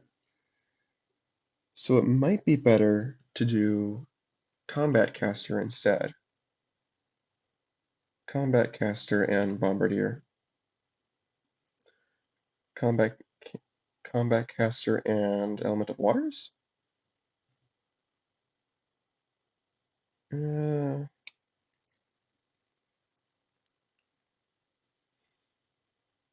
tough to say. Okay. Question worth asking, can we do this over here instead? Gumo is 4, Waters is 7, Ori moves over for 12. Yeah, okay, that works. Gumo, normal minion, Ori substitutes a regular action for Waters. Waters converts the Gumo action into movement of Ori. Yeah, that's better, huh?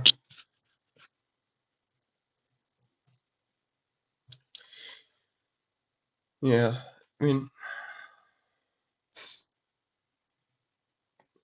it's tough to say whether this was incorrect or not, the playing formation like this, because you don't know what actions they're going to have, and you have no idea that they would need basically a hand very much like this in order to break courtroom. But just for ha-has, let's see. Did that affect the game? So this was the state before. Could they have soloed it if they didn't do this? And they had formation instead. Ori does win the game. We're just going through some hypotheticals. Just for fun. So we play formation for pawn and king.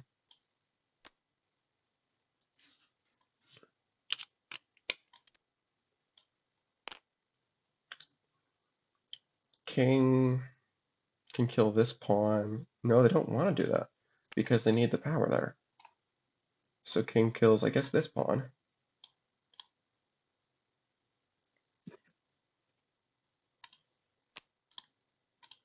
Because they would need to play a knight to kick off coup. And then they have rook.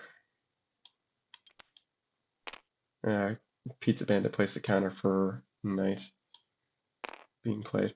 And then rook has 4. Yeah, not nearly enough. Yeah, wow. Yeah, not nearly enough.